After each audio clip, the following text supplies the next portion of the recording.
that live and we'll fire in. Let's do it. Seems like the boys are the crew is already in the chat there. We're like the late ones to the party, it seems. Sometimes that happens. Nice. Wendigo, what's up, skilled one? James B. You know what, man? I actually turned on the video a while ago, like maybe 6:30ish, and Bootleg Toy Co. was in the room already. I don't know if you. I popped in at some point around noon and was updating some stuff on like in the whatchamacallit, and I noticed that they were there, and it was like, I'm not touching that right now. Yeah. I love the enthusiasm, man. And you know what's funny though? We were just chatting. Him and I were just chatting for right before that, so that was funny. I click on here and boom, there he is. Street Fight SPDX. Yo, yeah, I did message you, man, and I'm so sorry I missed you on the wheel last week. The saddest part is when I look back on it, it was like, I'm not on the wheel, and somehow I didn't catch it, but Street Fight SPDX was like, I'm not on the wheel. Can you put me on the wheel? Okay, next time. You're just like watching it play back in the chat, like, fuck. Oh man, dude. You know what, dude? I stopped watching like the replay. I used to watch like the first few episodes that we did. I'd watch it, you know, and I just quit doing it because I start finding so many things. I don't know, like if you remember on the first couple episodes, dude, I'd go back and like, hey, I said this and it's not this, or I meant to say this, or I screwed up here. And fuck, man, that takes so much time, dude, to like go back through 3 hours of content and then make notes on yourself. Besides wanting to puke the whole time because you're just like, it's like the George Costanza, like where he can't stand his own voice, dude. He gets these books on tape and the guy sounds like him and he's like, he can't fucking stand it. You know what I mean? Toys on Tap, what's up? Johnny Marbs, what's up? Suki, what's up? So yeah, man, it's what can I say? Episode 34, man. 34 weeks in a row. Here we go, right? 34 weeks in a row, and hey, you know what, man, somehow they just get better every fucking time. You're saying that when you look back on those old ones, you cringe about the misinformation slip-ups we have. Dude, I cringe the amount of times you or I are clearly so distracted running the shit, doing something, but the other person, I even caught one last week on you. I said something absolutely disgustingly perverse and you went, yeah, because you're just so focused somewhere else. And I was sitting there like, damn, yeah, okay. It just goes right over your heads at certain points. It does, man. It's crazy. It's like, I think I can multitask pretty good. But then you start doing this, you start to get caught up in the side chat. You know what I mean? And then the fact that and then sometimes I get caught up in the fact that it's a couple seconds behind. And next thing you know, you're in this fucking weird time loop and you're just like, and like the more the bigger hole you're digging, you know? I think we asked Healy Made 3 times what his current favorite toy is on the scene, and he had to tell us 3 times, like, I'm kind of more focused on these at the moment, as we're just kind of like, yeah. So and so in the chat wants to know, what's a good toy on the scene right now? There was one part in there where I was asking him a question, dude, and I wasn't really sure which way to go. And it was so funny, dude, because I was talking to Strafe and he noticed it too. He was like, yeah, dude, there was one time when you like fucking glitched out.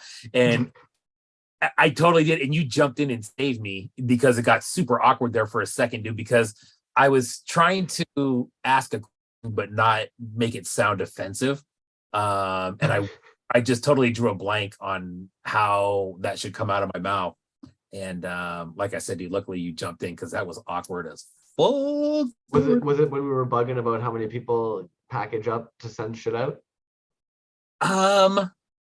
Whatever. I'd have to go back. That's one I don't want to rewatch, man. But hey, almost 300 views in 7 days. That's pretty good. Look, everybody's digging for those good Healy Made stories. They're hoping that we're gonna flash some pictures of that nudie calendar, the once a day peel away nudie calendar. Oh yeah, right. Tone Twisted Tiger, there he is. Nim Studios in the house. Nim Studios been a little quiet, but good. Pneumonia, no, sinus infection. Sinus infection. Yeah, I did see that. Hope you're feeling better, my friend. Pocket Salsa. Pocket Salsa. He is in the house. Pocket Salsa should be getting a package from us probably any day now. Shoot, and yeah, they just sent one this way for Peter, so it's gonna be arriving here for me. If Kumo P ends up popping in there, I know he's got shit going on. He hasn't been in Toronto this last bit, so it's gonna land here, and then I'll get it to him. But I figure pull that bearded chap in and make him open it up on here again at some point when that comes in. Yeah, there you go. Now, do you know Peter from is he a friend of yours from way back, or did you meet him when you moved? No, elementary school level, man. Oh wow, okay. Yeah. So he's right on. That's cool. Yeah. Nice. Long time, homie. Kyle Kerwin, what is going on? Kyle If anybody Kerwin hasn't seen actually some of the Kyle Kerwin videos, not just on the drops they've got going on, because I did see a note today that they have a drop of the episode of the store, but also some great videos on tips and tricks on how to keep your workshop and your lungs fucking clean while you're working away. Did a great video today with a setup of like a drop table with your shop vac running down underneath, and then dremeling over top of that, so that way all your debris and particulate goes down there. Love that. Smart, shit, man. Yeah, smart. Yeah, man, that stuff is super important. It's important in the videos that I've seen, man, just as far as like face protection and fumes and all kinds of shit, man. I know that in construction, a lot of times to cut down on the dust, they have these HEPA vacs that are attached to a lot of our saws now, so that dust goes right in there and you don't have to deal with it at all. And then still required to wear, some sort of respirator or something on top of that. So it's important, man. And the crazy shit about that is that's the stuff that'll come back to haunt you years down the road, and you don't realize that, those few years of resin fumes really kind of fucked you up. all of it, man, all of it. Particulate Strafe 7. Dude. Nasty shit. Nasty shit. Strafe 7 is in the house.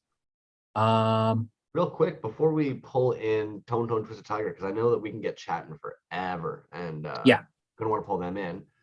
I'm gonna quickly pull up some fun stuff that's been going on in the scene real quick. Just kind of fire through that, if that's cool. For sure. Of course, we had Healy made on. I was dying to see what the colorway would be.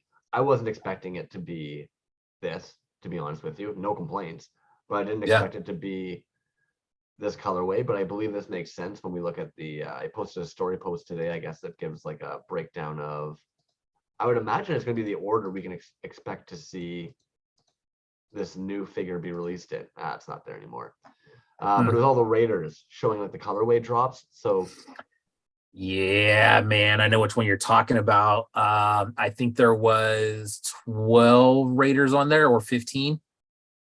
I'm just curious if that's going to be almost a similar way we're going to see these be released in. Yeah. Who knows? Good question, man. I haven't quite figured out that pattern. Is there a pattern? Yeah, probably not, dude, but that's super sick, man. I love it. Mine's not here yet. I thought it would be here by now. It's shipped already, and it's usually here by now, but the shipping around the United States have been jacked recently. So anything from back east, I should say. Shipping in general is just always a fuck show. Yeah, shots fired. Toy photography show. Interesting concept. It's toy photography. And I actually signed up for this one so far, and I'm just trying to figure out what's what and what's going on. Not a whole lot of direction at this point. Something kind of outside your zone. But people have definitely had some good ideas in there that they're tossing around, which kind of opens it up. Using different backgrounds, using different lighting, using different cameras. I'm sure we'll see some pretty amazing pieces, man. There are some. Yeah. Well, I wonder how many of them will be like, because we've talked about before the difference even between some of the shots that like we see in the toy community versus like action shots, right? C Smash Customs does like full on like movie scenes and stuff. It'll be interesting to see what people bring for this. February 24th, 2023. So almost 2 months away at this point. I also wanted to make sure we wish a congratulations to our homie Death and Strawberries reaching that 1,000. Nice. I know that's quite the milestone for a lot of folks. And if you haven't checked out Also, the Toyz tab, yeah, absolutely, man. And Kajiki, he just came in the room. What is up, my man? And he just hit 1,000 as well, or just oh shoot. yeah, he had the 999 giveaway. And I believe that drawing is coming up. Well, heck, I'll grab that link there for that and make sure that we share the link for the giveaway. Yeah. Anybody's not following that. Porpoise is in the house. Porpoise, man, what a beautiful drop. I do have you in a tab over here because that drop was insanity of yours. Oh, dude, the Triceratops? Yeah, absolutely fantastic. Ooh, dog, I saw that and I'm just kind of stared at it for a minute, and then hit him up like, all right, what's the deal with these guys? Those are phenomenal, dude. Those are the cigar, right? The cigar makes that shit. So cool. The whole thing is great. Yo, Olo Domo, man, glad to see you in here, dude. Shotgun karaoke. Yuckamuck, I want to congratulate. Yeah, shotgun karaoke all the way from Finland. That is awesome. Sold out. Look at this guy. I know. I want to congratulate them, man. Yuckamuck, congratulations, dude. 2 hours ago, a sold out drop. $12 shipped. Oh, snapples! I didn't even catch how insanely priced. $12 ship, dude. That's insane. I'm loving the. I like the way the glow powder ended up settling. Yeah, looks really good, man. Word up to Jazz Wiz. I was actually driving home at the time, and he tipped me off to those. So nice. I snagged that orange one in the back. I think Jazz Wiz got the blue. Blue sharp. Yeah. Cool though, man. I think a few homies got. I think Uncle Spank got one. Yeah. Strawberries. Got one. Nice. Boktai. Yeah, Boktai. Okay. Jazz Wiz. Yeah. Yeah, man. That's a homie grabs. Very cool. Very cool. Carolina Cool Cat is in the house. Fletch and Vic is also in the house. I've got tabs for both those. Uh-oh. Bad Luck Jimmy drop coming up. Deadbird Studios, for anybody who's not already following that. Big old drop. This is fucking dope as hell to me. But yeah, drop coming up. I believe it's tomorrow, Friday. Drop hits 3 p.m. Eastern, 12 p.m. Sick. So get on those. Anybody who's a big Deadbird Studio fan. Also, I feel like everybody's kind of chatting about these at the moment. Got to pull them up. Got to show them off. Ugh, man. This is the talk of the town, right? Absolutely. Crazy. Yeah. Yeah, I agree. Great, my belly, man. I mean, and look at that team. Stephen Geddes on the sculpt, Neil Ewing on the paint app. Clean eyes on those, man. That's gonna be a fucking time eater. Yeah, no kidding, dude. But yeah, you're right, dude. When I saw who sculpted it, I was like, what the hell? Look at the New Jersey stamp on the foot, dude. Isn't that cool? Yeah. Good on the guys, man. The team did good on those. Like I said, I think that's talk of the town right now. Yeah. Dope. I love it. And Bootleg Toy Co, man. I think we were just talking about them when we popped in as well. This is fucking fire. This is insane, man. Yeah, absolutely, dude. That is sick. Bulborg. They did give a shout out to the original artist of this concept design here, art of Chris West. But dude, this sculpt and print job looks fucking nuts. Yeah. And just a little look ahead, man. I just we booked Bootleg Toy Co for an appearance in February with another collab with a homie of ours that I'm not going to say. I'll let them reveal it, but that'll be very cool, man, to have both of them on. I'm very, very excited about that. It is insane to me. Anybody who is for some reason is still thinking negatively or weirdly about 3D printing, like, this is insane to me, man. Somebody was able to design this chilling at home from a drawing and has a physical copy in hand, just curing, chilling. Dope. Or like, yeah.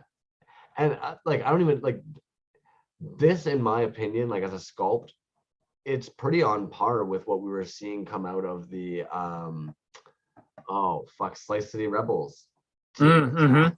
Like Yeah. maybe I sound like a douche saying that, but like I look at this and I'm like, whoa, that's on par with the Slice City Rebels sculpts. Bro, that like you I could see that being in that line, you know what I mean? With the other figures that they have right there. I mean, you're right, dude. That the look of that fits right in. Damn, I love that look though, dude. That's sick. Really hit something there, I think. Yeah.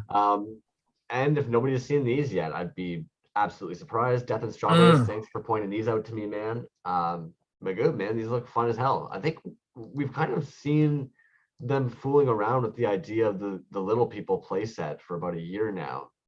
It's Dude, cool. did you see those? You see those molds? Oh my goodness, dude. Yeah, 3D printed molds. Interesting. Interesting choice. Maybe time consuming, or like time saving. Yeah.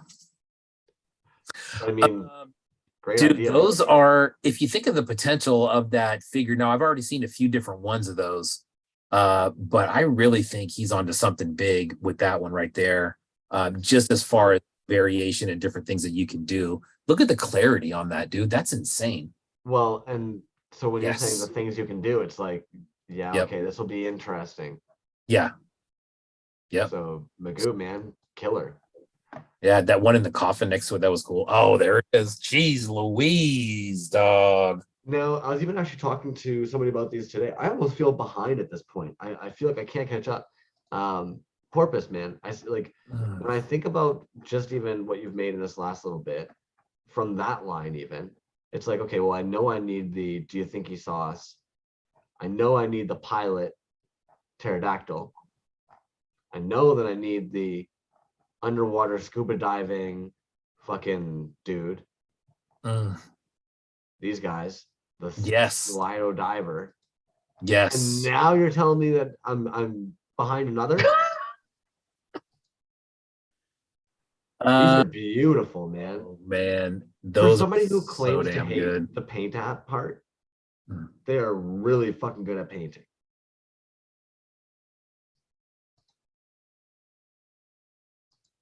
That's fire, man.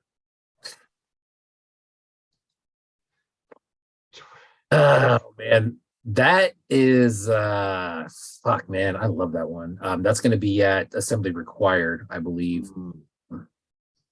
It's going to be an assembly required release. I'm sure he'll have more after that, but yeah, man. I mean, which one do you pick? You know, white or black? You'd probably just go with both. But well, you know, there'll be glow in the dark variations and shit afterwards too.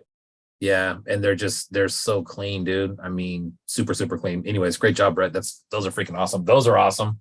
Dang it, man. I saw somebody post some of those the other day, and I'm like, I thought the same thing. I'm like, wait a minute, where have I been? What's going on here? I think I'm relevant, or not relevant, but I'm pretty on top of it. I'm like, I'm here all the time, and I'm like, where'd these come from? And these. The pterosaur pilot. It's like, shit. And there's a baby. Yeah, that's cool. What are we doing with our lives? Kajiki and then DNS. Oh yeah, there you go. Nice. Fletch. Yeah, I had that down for a drop. Yeah, dude. Skull drop ended up happening. Was that yesterday? 1 day ago. Yeah, at 1 p.m. PST. Honestly, as somebody who owned one of the skulls, man, I'm super stoked on them. I think they're fucking dope as hell. Is that paint? Trips. Those are all pores, I think, man. Yeah, great pores, man. Fletch, if you want to go ahead and let people know in the chat, man, if you still got some of those available, I think you do. Babadrock in the house. What is up, dude? Yeah, I was like, if you guys didn't see, Babadrock's been doing some really fucking fun unboxing videos. On top of Von Fake Name just posted a fucking solid Babadrock unboxing video as well. Yeah, I'm always watching. Yeah, that's dope, man. Kajiki's just geeking out on skulls. Boss Hog, I agree, man. Dope. Those fucking metallics and micas are just beaming. Yeah, man, that's looking real nice right there. some solid sequins and shit, some Northern Lights vibes. Yeah, It's and dope. that's what I've got for news. Otherwise, there's a bunch of under 1,000 and under $30 pieces and stuff. But those are some accounts, some things we're seeing in the scene, some drops. Did you have anything that I maybe missed that you want me to pull up for you, man? No. As far as what we were just talking about, no. The only two shout outs that I have was one, Jeff at Wolfman Toys. What is up, dude? Thanks for watching. Watch out for Wolfman Toys. He's right around 500 followers. I'll load him up. He is excited about getting back into he does some kit bashing, and we started talking about some of these other figures that I knew nothing about. So thank you for that, Jeff at Wolfman Toys. Check him out. Also, my good buddy Bliss Receptor. Thank you, my friend. I forgot to give you a shout out on the last show. I had some great conversations with that dude. And he's on it. He's making pieces, and I think everybody's going to be blown away when they see what Bliss Receptor's been working on. If you follow his page, I don't know if he made any posts about those. There were definitely some stories. He's working on something insanely sick for me. So the last time we were all drooling at Bliss Receptor were these. Mm-hmm. Those are dope. And all I'm gonna say is what he's got coming doesn't. I mean, this right here is so sick, but this doesn't hold a candle to what he's working on right now. It's crazy, dude. It's just. Man, Bliss Receptor, follow that guy. I'm telling you, it's worth it. Yeah, flesh skulls are lit. I agree, Jazz Wizzy. That's very true. That's all I had on that front, man. I do want to open up this or show this Tone Twisted piece real quick before we bring him in. Because there's a little bit of background that I wanted to lay down for it. And then I'm going to let him take it away on the actual piece itself, because it's crazy. Tone Twisted Tiger. So 5.5. Now this piece, if you go back to, it's basically a Tone Twisted Tiger 5.5 figure that goes all the way back to, I think the first finished one that he posted was March of 21. But if you go back even further, that thing was in the works. He posted pictures about sculpting it and casting it almost a year prior to that. So it was something that was in the works for a while. I started following him. I can't remember exactly when it was, but I remember he didn't have a lot of posts up, and it was just 5.5 stuff from what I had seen. And then once from then, man, he got in a couple shows that I think we were all super familiar with. And I reached out to him and ended up purchasing a couple pieces. He's a great dude. And we just kind of hit it off from there. This piece right here, so this is the Tone Twisted Tiger figure, but it's in a different colorway. This is in a faker colorway. So once he posted that, or I ran across that post, I hit him up instantly and I was like, hey, what do I got to do to get one of these things? And he said, well, what kind of colors are you thinking of? So we kicked some stuff around and landed on faker. Which I think came out phenomenal. And this is the piece right here, man. So I already opened it just to make sure that everything was in order, and it's a beauty. And he did make some posts about this recently. Like I said, I'm going to let him, describe exactly everything that he made here. But so this is so sick right here, right? But the killer is the helmet, man. That hand sculpted, hand casted resin helmet that sits on there like that, dude. And it's just a beast. Beauty of a piece. This one, it's a faker. It does have the faker plate, but it was one that he made and casted and stuck in there, as opposed to just slapping a sticker on the outside of the chest like the vintage piece. Yeah, dude. Yes, I am wearing a Delicious Again Peter shirt, Jazz Wiz. Thank you very much. Colin, what's up? Dreezy, what's up?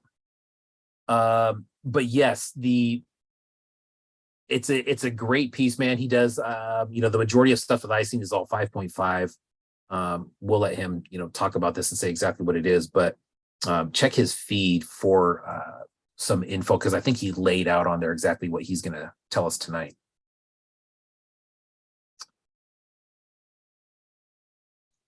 Yeah, I believe actually if we look at his page on the Instagram page there, it actually says a good portion of like what that cast is there as well. It's gonna drive me insane, Colin. I'm gonna have to hit you up later because I came across the other day. I just look at toys nonstop. That fucking horse. I ended up finding that horse piece. And I didn't realize that it's from like a very, very, very early Benton toy company. So for anybody who ended up with the Kowakian Warrior, you have a cast of like a very vintage piece. I don't know how to put that into proper terms, right? It's so the company's Benton. Basically, it's like that's usually like the abbreviated form. It's two different names. I can't think of like what the two names of the company actually are. They got merged together. But it was cool to see this like 1950s vintage plastic toy and be like, holy fuck, there's the homie. That's crazy, dude. That's a very good find. I do have one of those, and I would have never have known unless I would have saw it just randomly. I would have known that. Good knowledge there, Crumsy. Look at you. It threw me for a loop seeing it because even and you know what was comical is we all tripped out on the fact that it's hollow inside. Even the person that was talking about this exact figure set, they were like, and the crazy thing is all the horses are hollow inside, and you're like, yeah, that is impressive. yeah. And you know what, dude? It's funny is when you get it, or at least when I got mine. Do you have one? Yes. Yeah. So honestly, dude, when I got it, I'm looking at the legs and stuff, and I'm thinking, this is probably gonna fold, is what I thought when it stands there. I thought that over time it would end up bending in. I'm looking at it behind me, and it's still a champ, dude. That thing has not moved. It is perfectly balanced. The Warrior's still sitting clean on it. It's very nice. Tones. Yeah, yuck 'em up. Congratulations, my man. We were talking about your drop earlier. We did show it. Congrats on the sellout. Very cool pieces. Only because we're all over the place. Tone Twisted Tiger is hanging out in the waiting room there. I'm going to do one quick share, only because I have the piece pulled up right here. So for anybody who maybe missed Beat of the J showing it off there a moment ago, here's that absolutely beautiful piece. Wow, with the helmet on. Beautiful paint app. I'm gonna have to bug them about the masking they did on the paint app there. Because that's clean. That's really clean on the fur. Good grab on that video, dude. Damn, I forgot that thing was posted. I think that was one of the first reels. I think he said too. Oh shit. There you go. December 28th. You've been waiting a little while. Tone man, or 4T quad T. Just gonna pull you in. Feel free to accept it whenever you'd like. Just a heads up reminder that YouTube, if it's playing in the background, it might throw you off, and your audio will probably bug you when you come in as well. Good old Zoom, man. Look at Jazzwiz. He says that means Colin has Crumsy's address. You know, that depends. Crumsy moved, so it depends on where Crumsy got it from. There he is, man. I knew he was me wearing a mask. I bet he wears a mask. What's up, guys? I never take what a mask is happening? off yet. I shower in it. It's kind of like a strong bad thing, right? It's like, what do you mean a mask? Like, this is my face. Oh, right. Yeah. The mask is when I wear my human mask, right? There you go. That is a dope mask. Yeah. I like it. It's a little tight though. It gets uncomfortable. So I just wanted to show up in the mask and it will be coming off. Nah, it's all good, man. You know what? Dude, I think, Crumsy, I think if we look, I think the majority of our guests have entered with a mask on. Is that correct? I believe that's correct. Yeah. I would imagine that's correct at this point. Yeah, that's going to be a thing now. I have a more comfortable luchador mask. I should wear that, but maybe next time. Why are you trying to hide that beard, man? If anything, you gotta let that thing out and flowing. Come on now. It's got like I've got like a line here now from where the mask was while I was in the waiting room. I gotta get my pick out to fluff it back in place. I'm sorry, man. I hope you weren't sitting there that whole like half hour just wearing the mask, getting all hot and sweaty under it. All good. Dude, so I was just kind of explaining about this piece here and kind of going back to the original. First of all, what's up, man? How are you? Hey, what's going on? I'm doing great. Nothing much. It's late. It's late for me. You know, like I said, I'm an old man. I get to bed usually about 8 p.m., you know. So Wow. it's 10:30 right now. So thought, Oh I'll man. admit, I like a good early night too, but I thought you were being sarcastic about the 8:30. Come on. no, it's not usually. This is usually I'm usually trying to, you know, wind down about 10, but Yeah. couldn't pass up the opportunity to come and talk to you guys. So thanks for Sweet. inviting me. Awesome, man. We appreciate it. So I was kind of telling them, you know, I started following you a while back and it was mostly 5.5 work. And I think I had bought a couple pieces from you obviously by this time here, but when I saw this posted, it looks like it was originally posted like the original one was March of last year. Yeah. And then we kind of got to talking and we got into this colorway here. But you had actually been sculpting and working on this for quite some time before that. I'd say almost a year before that, I think is what I found. And so just kind of a long process, but you kind of laid out in your in the bio of this kind of how you made it. Do you want to go through that? Because it's a lot of work. There's a lot of work on this thing. Yeah, sure. So first of all, I got into this I was just planning on making that. And then that's actually a character that I had a friend and I were kind of spitballing ideas for a comic book back and forth. So I was telling Tone Twisted Tiger, he's Bud Bearclaw Dream Master. So there was these two characters and we had this like storyline that we were going back and forth on.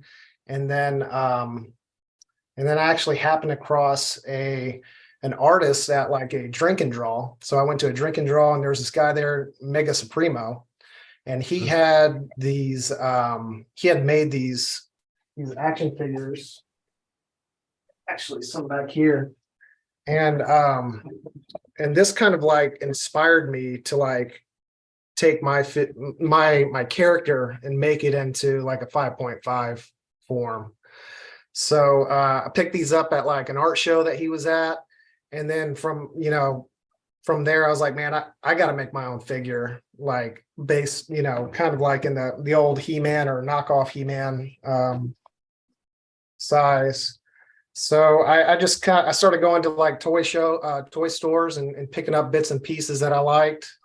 And I always had a thing for Grizzlor. Like I loved like fur and all that on Grizzlor.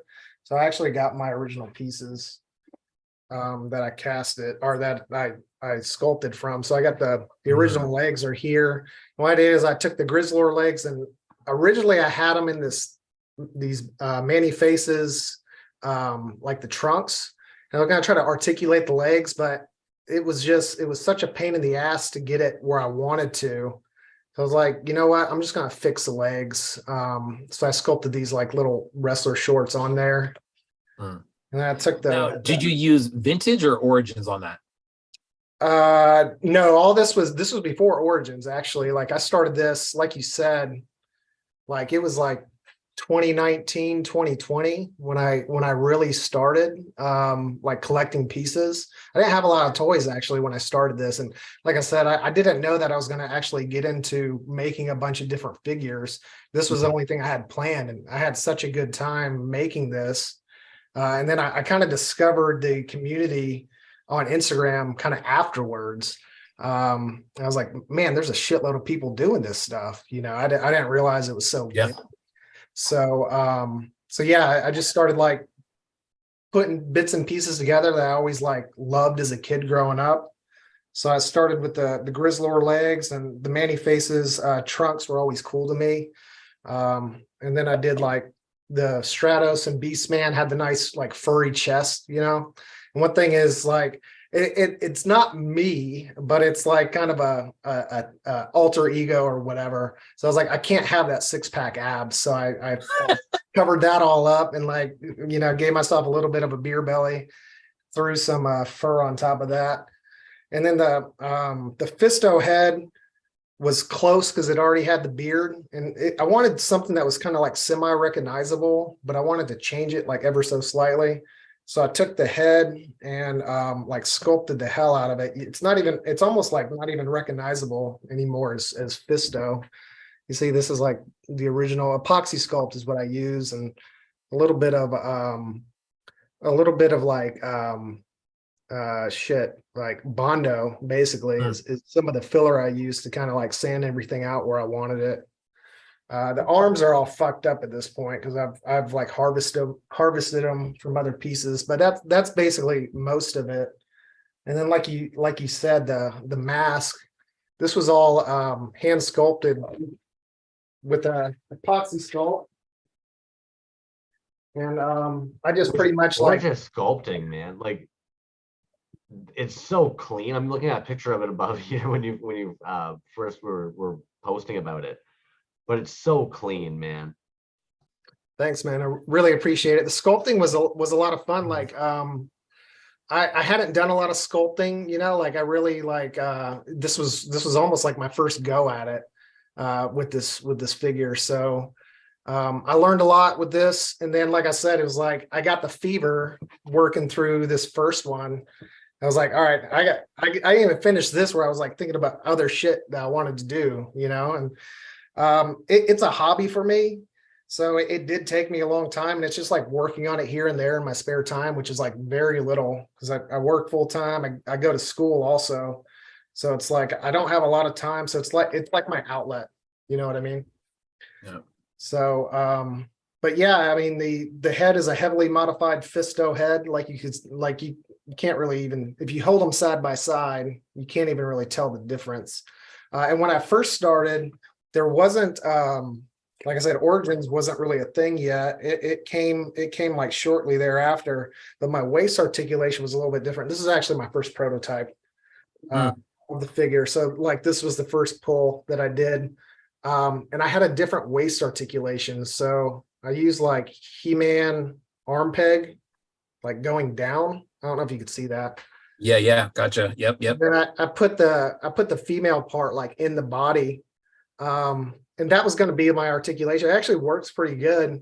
Damn, But then that's when smart. Origins came out, I was like, fuck, it's actually a pretty like handy way to do it. And I don't know if you rip that apart, BJ, but you can take that apart and that so I changed it up a little bit. I actually modified my molds from the first round.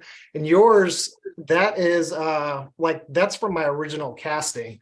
So Gotcha. I did like 10 or 11 out of the first and you just push it right on there. I did 10 or 11 out of the first the first wave, I'll say, and then I have a few left. But you know, most of them have that original articulation, but for yours, I wanted you to be able to mix and match with the other figures you have. So I edited up a little bit with damn, you know what, dude? That's a great idea. I do have the other figures sitting right here with me. Damn, that's cool. That was I say super be smart. Be careful with the scraps piece because it is like it's a miscast torso. So there's like air bubbles, like a bunch of air bubbles in it. So you might not want to you can take it apart. Just be careful with it. It's but like the Mr. Calamity, which was from Apocalypto 1. Yeah, there he is. Yeah. Like that one should come apart and go back together pretty easily. So you could throw that torso right on the Twisted Tiger legs and vice versa. Yeah, this one's so clean, man. This was from the Apocalyptico show. Mm-hmm. But damn, that really 5.5s. I really pushed my limits. Like that really like helped me expand my creativity wise from that show. You know, like Lab Monkey was he and I started talking and he kind of you know, I'm really like he was a huge inspiration for me. Like some of the shit he does is just crazy, you know. So I wanted to like step outside of like just the normal bootleg He-Man stuff. And I was like, I gotta do something different for his, you know, he's inviting me to the show. I've got to come with something good, you know. So I tried to go all out on that one.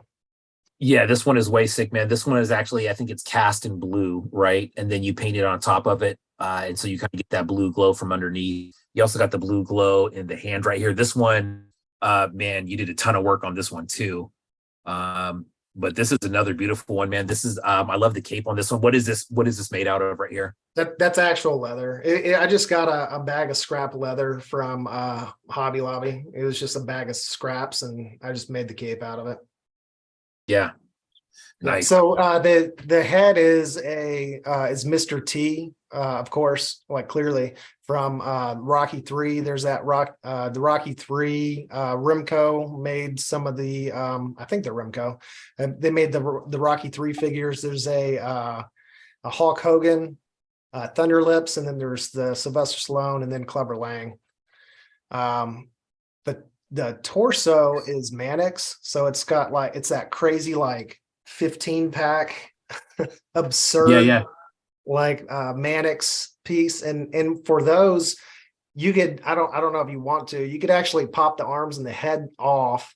And the head I actually it's a He-Man arm peg on for the head too, so that head will swap on and off too. I wanted to make it to where you could swap things around. Of course, it is painted, so eventually you do that enough and you'll end up chipping the paint. But yeah, they're toys after all. They're not toys, but they're toys, right? Yeah, well, exactly. It looks really well sealed too, because when you were mentioning, like, the moment you were talking about the playability of it, I was like, okay, they're painted, but like, you must put quite a sealant on there if you're so confident in the swappabilities. Yeah, man. I mean, it's I just use this shit, Liquitex Professional. So it's just like a varnish, and I give it three good coats, sometimes more. I brush it on. I do a lot of like I work with a brush. So the first figure I did, I airbrushed the primer. And then everything else was hand painted, but I just hand brushed everything on my subsequent figures. So it works well for me. So out of curiosity, if you don't mind me asking, did you mask the paint app on B's current figure that you just got? I've never masked paint. I always just freehanded that. Everything is freehanded. Yep. That's wild. Everything is 100% freehand. Yeah, it takes forever. I mean, evidence you could look at when I posted. It's the post on my page that's like red background and then just a bunch of pieces laid out. And then that's where B to the J reached out to me because I was like, hey, I got some of these if anyone wants one. And when he bid on it, we, like he said, we kind of threw some ideas for colorways back and forth. We landed on Faker. I'm so glad that he wanted that because I wanted to that's secretly I wanted him to say that, but but when he threw it out there, that was, I was excited. Because dude, like the amount of layers on there that you would have had to have done, especially with the orange, to get the orange to actually like pop out as a true orange. That is it's so many layers of paint. That is so it took and I fucked up too because I actually like primered it black, which made it 10 times worse. It made it 10 times worse. I don't know what I was thinking. I primered it black, but yeah. So and that's why it just takes like the fun part is casting all the shit. It's like the mold making's fun, the casting's fun. And then you get to like the cleanup, and it's like then you slow down when you're like sanding and wet sanding and then wet sanding again. And then when you go to primer, and then once you primer and you say, oh, I didn't sand it good enough. So then you wet sand again. And it's like the paint takes forever. And then that's why it's like I had your piece like done, but then the painting, it was just like I'd get halfway through it. And then I ended up taking a trip to Europe like midway through.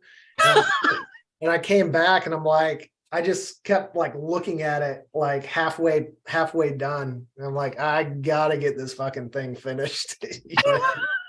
Is trip to Europe, is that a regular thing for you?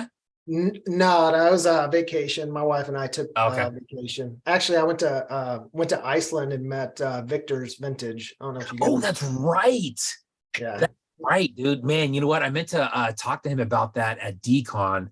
And he was just busy almost the whole time, man. That guy has a great booth. The last 2 years, he's had a really cool booth. Really cool both years.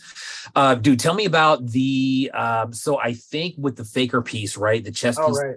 Right. So you go ahead and tell me about that, because you put a lot of work into that. So I I put a lot of work in it, but like afterwards, the amount of work I put in it, I could have just made a sticker and double casted it in there instead.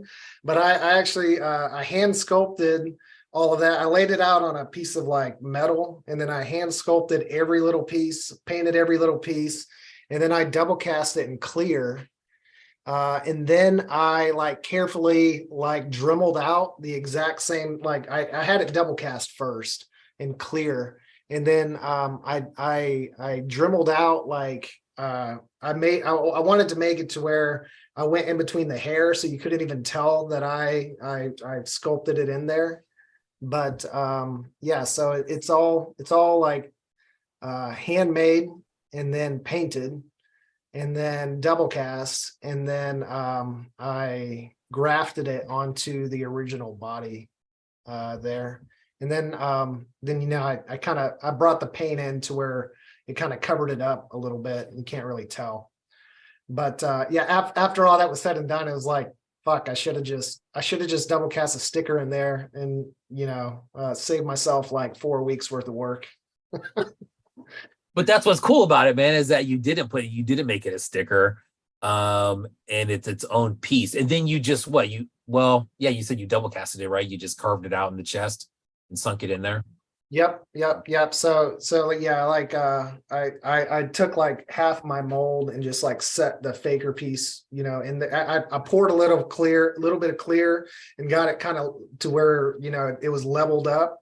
And then I put it down. I put the little I don't know what you call it, the controls. I dropped the controls in there and then filled the rest up, and then just kind of whittled away slowly, just so it fit in there perfectly. Nice. You were totally right about the shorts and the boots color too. He had sent me a option and said it was a picture of them just white, and it took me a while to respond. And I was like, oh man, I kind of like them. They look kind of cool white. They kind of look like uniform. And he's like, too late, they're purple. And so I'm looking at it, and I think it looks way better purple, man. I think it fits. There's another piece of yours that I have that I did want to show, just because it's connected to this guy, right? So this was from the show. Wait, really quickly before you move on to that, yes, because I've got it pulled up right here. I need to bug you. Okay, the glow on this is stupid. Did you go in and individually paint that all afterwards, or is that casted in glow in the dark?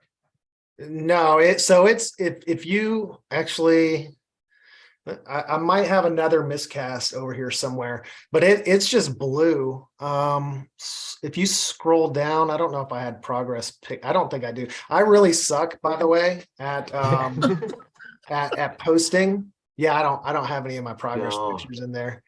I'm really bad at posting shit like along the way. But it's just casting blue, translucent blue with glow in the dark pigment powder in there as well. And then I just came back and painted over it, but I wanted to paint it to where, like I said, this sculpt is insane. Like this Mannix knockoff is crazy with the, you know, I think I counted it 15 pack somehow. If you count the sides too, but I wanted you to be able to see like all the creases, you know, when it was glowing. So I just came and painted the skin tone like over it, but making sure that I left space for the glow to pop through.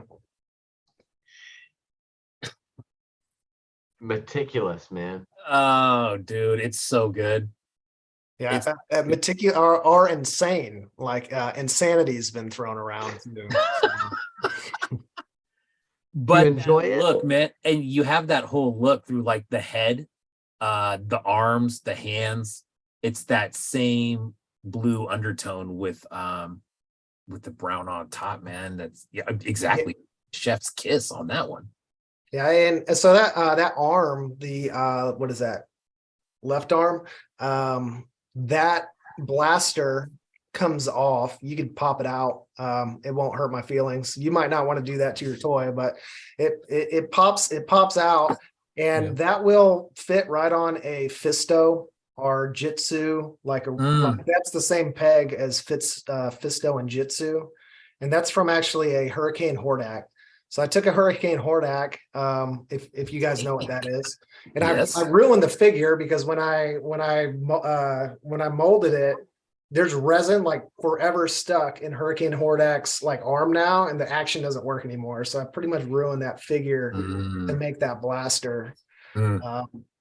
But it's and then I took like a regular Hordak arm, and then because Fisto and Jitsu, that's the right arm. And I made it to where, that's now that left arm will accept those hands. But you could take that and put it, if you have any vintage figures, and you're sitting in the living room playing, and your tidy whities playing He-Man. You could throw that blaster on your on your Fisto or Jitsu figure.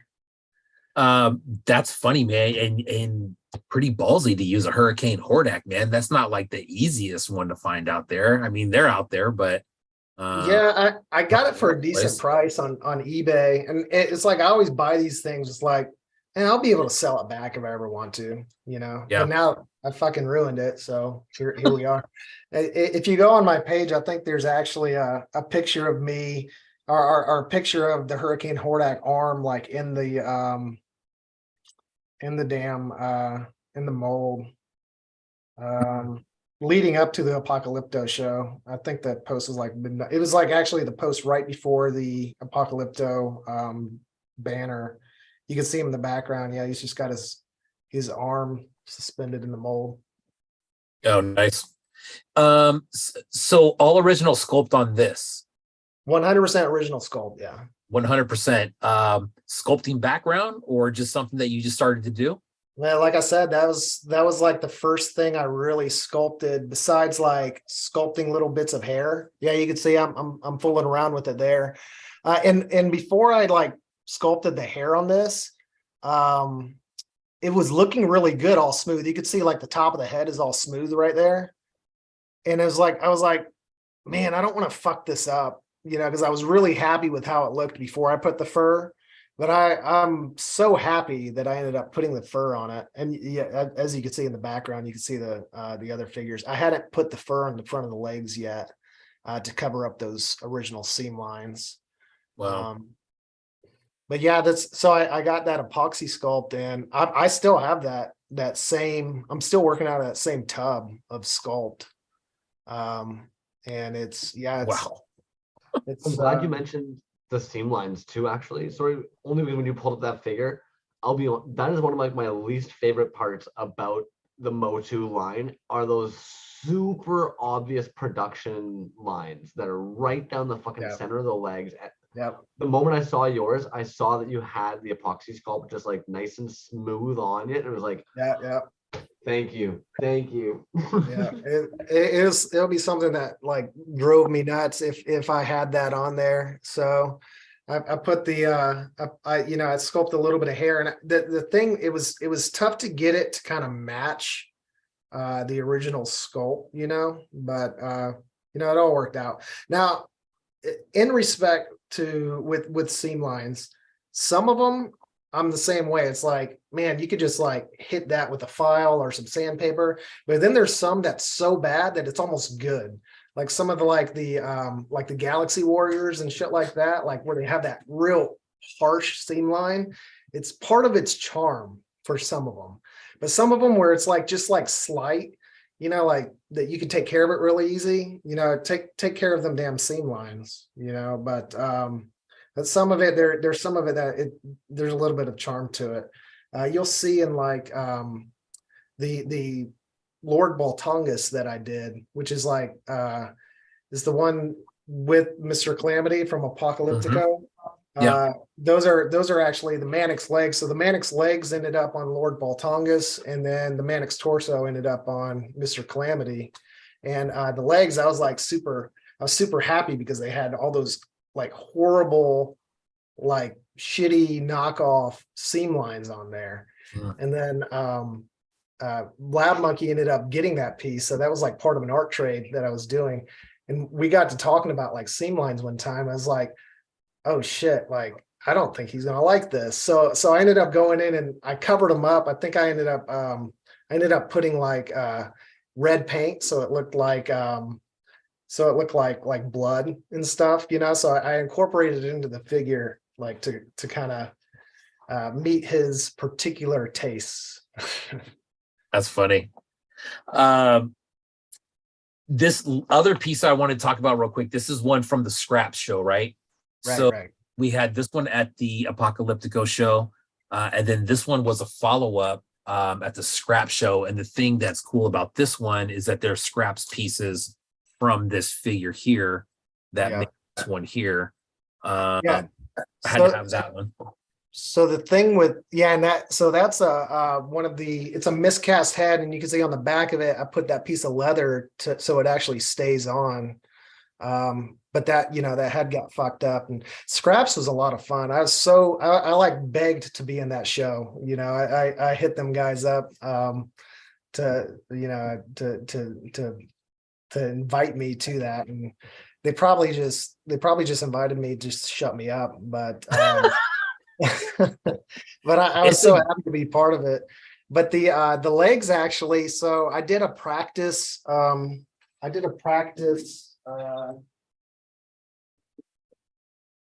don't know if you guys ever done any molding, but if you haven't done molding and you're looking, anyone out there, if you haven't done molding and you're looking to get into this, I used Umu for my first go. And Umu is the shittiest molding material that they make.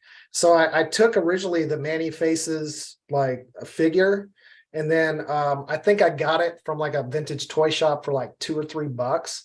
And then I spent like $30 worth of material to try to copy the legs, and it came out horrible.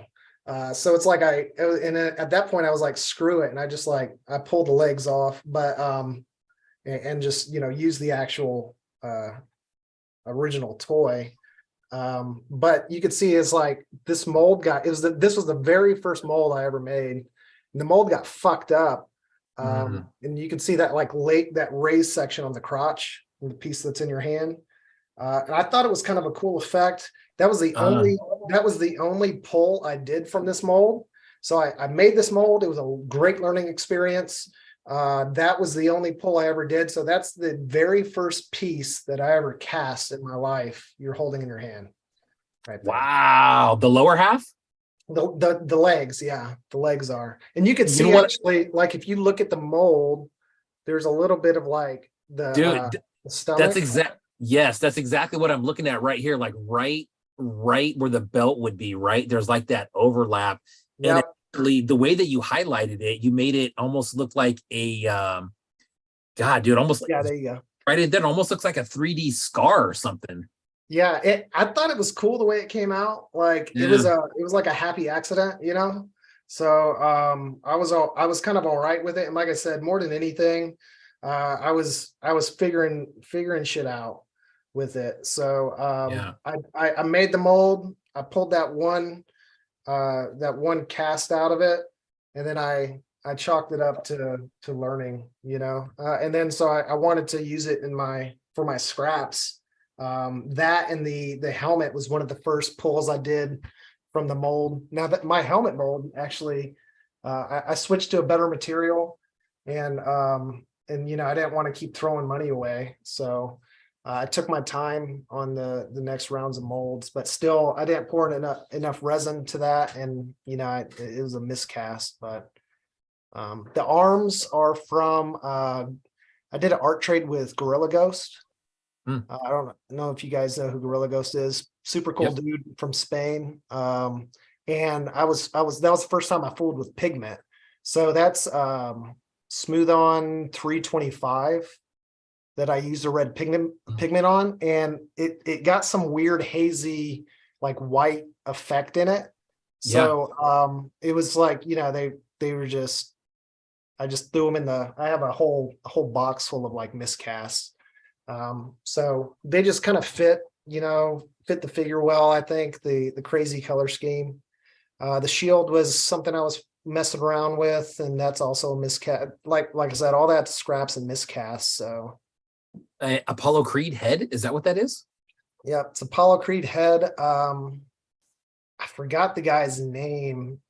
He's a toy collector out there. He's a big like a wrestling guy, and I think it was like the Toy Hunter. It's like a claim sale page. Mm-hmm. I think it's the Toy Hunters and we were going to claim that at the same time, and he like sniped it from me. And then so I talked to the guy. I was like, man, I really wanted that Apollo Creed. I want the head. And I was like, we kind of made a deal where he sent me the figure and I casted the head and then kind of sent him a copy of it. Oh, nice. Yeah. So I got the Apollo Creed head, and I just think like Apollo Creed was one of my heroes growing up. I loved Apollo Creed. So I was like, I got to do something with his head. And that was like one of the first pulls I did. And I don't know if you could tell, or I might have sculpted over it, but that one was miscast too, around the neck. So anyway, but you can't really see it too well over the video, I'm noticing, but there's a lot of air pockets in that chest. Yeah. So I used 325 and it cures kind of quick. And the way I did that mold, I ended up like forcing air into it with I filled it from the bottom, and then I had another piece that I put on top. And when I did that, I forced air into it and it just got trapped.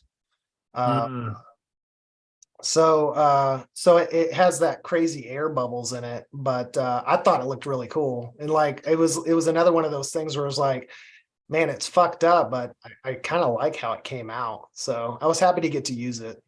Yeah, and you know what's crazy, man, is you can't like visually when you look at it, and I'm looking at it right now, you can't really tell if there's air pockets in it, but when you touch it, it definitely feels like a bubble, man. Like it is. Yeah. There's definitely air in there. That's crazy how it's like. It almost adds like a glimmer. Yeah. Yeah. Interesting. But I mean, scraps, right? That's exactly what the scrap show is about, is miscast stuff, man. This is a good one, man, for that to be a miscast. I mean, it's obvious that there is some miscast in it, but what a dope piece, dude. And then the follow-up to that. Yeah. And it's history here, the first cast piece. Yeah, the legs are the first thing I ever cast. So there you go. And I appreciate your support. Yeah, absolutely, man. So what going forward, it sounds like this is just kind of something that you do just kind of, in your free time, which sounds like there's not a whole ton of. Is that kind of the way the layout going forward is?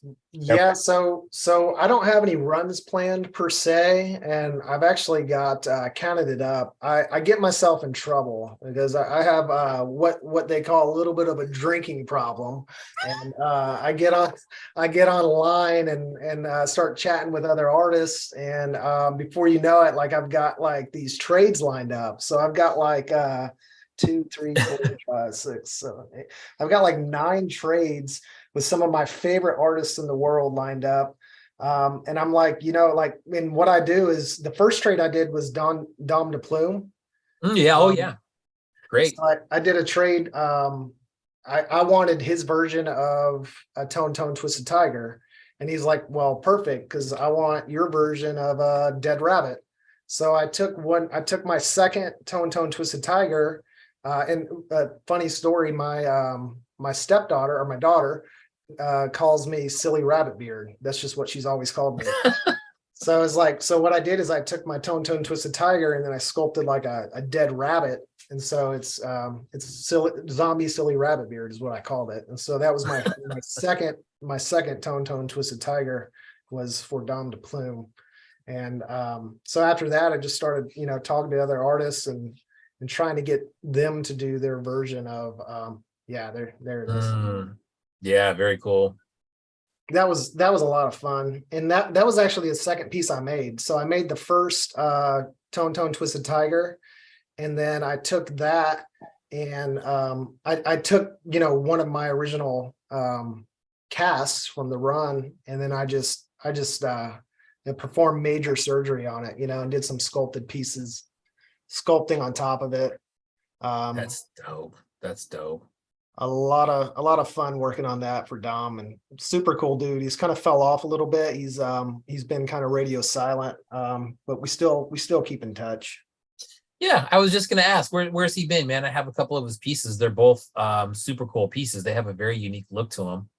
And from what I remember, man, all hand sculpted 5.5, right? Like there's no he bootlegs and then we'll do sculpts on top. So yeah, it's not all hand sculpted, but I know he did get into a lot of like, completely original sculpts on top of it. Like I think a lot of his heads are original sculpts. He's definitely like a combo of the two. Absolutely, yeah. And it's still cool to me here that you guys are still chatting, because I know a lot of times sometimes when an artist kind of stops producing, sometimes they just like delete their IG and they disappear. It's nice to hear that they're actually still out there. He's still around. He's definitely not very active anymore, but still around.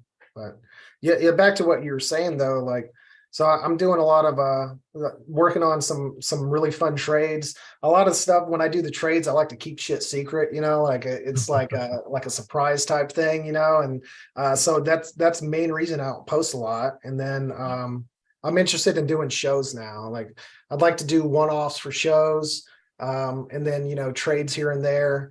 I've got a show coming up within the next month. Hasn't been announced yet, so I'll kind of keep that one secret. I did the Button Masher show for Toy du Jour. Yes, that was cool to actually have my shit on display in person somewhere. That was a cool experience. Actually, Kajiki picked up that piece. Good grab. That was the Guile piece, yeah? Yeah, the Guile. So yeah. Kajiki's like, he and I have been chatting a bunch lately too. Super cool dude. And we have some ideas flowing back and forth. So we might end up doing something together, sometime in the next 7 or 8 years when I get caught up. Oh man, I hope to God both of you guys are still doing it in 7 or 8 years, man. That'd be awesome. Your Kajiki is phenomenal, dude. That combo right there would be that would be crazy, man. That would be something to look forward to for sure. Dude, last question for you. Where the hell did Tone Twisted Tiger come from? So I was in the Air Force, and there was a group of friends. There's 3 of us, and we were just kind of like being silly, like we were kind of shit talkers, and we just gave each other these crazy nicknames, and that was just the nickname that my buddy Bud gave me, and it stuck.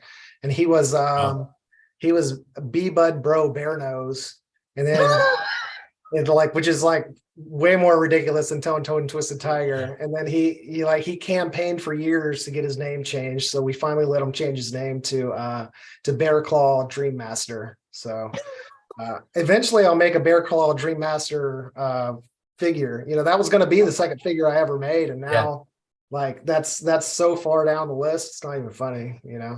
That's funny, man. Look at that perfect little circle back to Bear Claw Dream Master, man. We started off talking about that, and here we are. That's awesome. Crumsy, you got anything else for Mr. Tone Twisted Tiger? I do, yeah. Admittedly, I know I've been kind of like pulling up your pieces as you guys are chatting tonight. But I'm really curious just in general about the obsession with the tiger mask. Like I can see behind you there, you have a poster of some kind of like tiger luchador, almost like Space Ghost-esque type figure. I was seeing on your page you used to make wallets, and one of them had kind of like a Tone Twisted Tiger type vibe character on it. You have a fucking tiger mask. Where does that I don't know, man.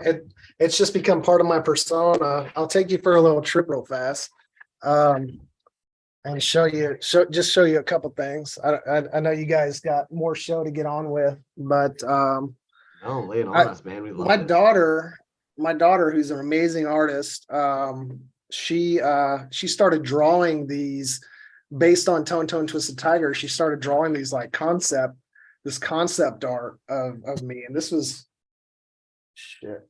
There's a date on here somewhere, I'm sure. But I mean, for the last, so this is 2015, just something she doodled up. And I've got a couple other things. I don't know, it's gonna be awkward to kind of use but I just got a bunch of like Twisted Tiger type stuff on this. But actually, so Tiger Mask is a like a famous Japanese wrestler. He's one of the best wrestlers. Another thing, I'm super into wrestling, by the way. And there's this anime character, or this anime, and it's manga rather. It's based on Tiger Mask, who's, again, he's like one of the more famous Japanese wrestlers out there. So it's just kind of something that I gravitate to for some reason, and like there just happens to be like a handful of like tiger characters out there, a lot of them in Japanese culture. So I don't know. It's like I see something and with it and I pick it up.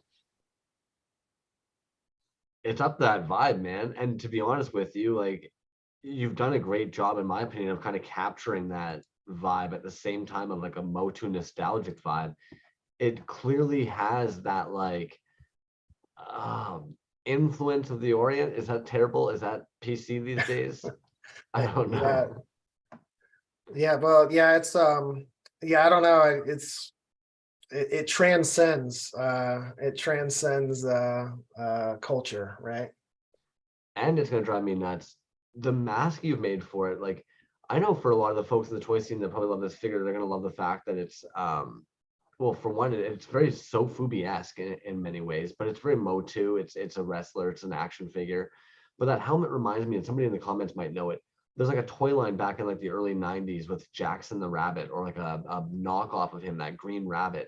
And there was a little boy in the set that had like this like alien cap that fit on almost the same as your lion mask, man. I think everyone would agree, like, that elevates this piece to like a whole new level.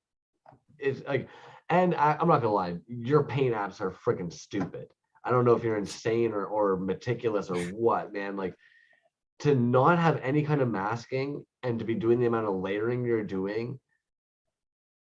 Yeah, I've not used masking. Everything's like hand done. Like I do it by hand. Do it all. So clean, man. So smooth. It takes forever. I mean, you can see my volume's super low, and I'll never get followers. I'm in your under 1,000 club, and I'll be here for a while just because, like, I'm once a month if I'm lucky, with that a did blow my mind. 457. Everybody needs to get on over to fucking Tone Twisted Tiger. Oh, 457. That means I gained a follower or two since this live started, because I think I was at 454 earlier. I was thinking that's big block Chevy 454. So well, we do what we can, And maybe last thing, I'm gonna share screen here because this dude's fucking nuts. So that was my half of the art trade with Victor. He saw in my pieces I was fucking around with Mosquitor, and he requested this. So I was actually happy he requested it, because I got to actually make one. And that's us at a bar in Reykjavik called it's the Lebowski bar. So it's actually a bar based on the Big Lebowski, which is pretty cool. But yeah, so that is I cast it in clear, and I only have half of I only did the front part, because on the back you've got like the button, and I didn't want to fuck it up. So I actually only made the mold of the front. So I grafted the front of Mosquitor's body onto another torso that I have, and I just kind of I filled with clear, and I dropped in some red pigment to give it that blood effect. Yeah, and I was super happy with the way that came out. Dude, I love the slenderness of that torso, bro. What is that all about? That's crazy.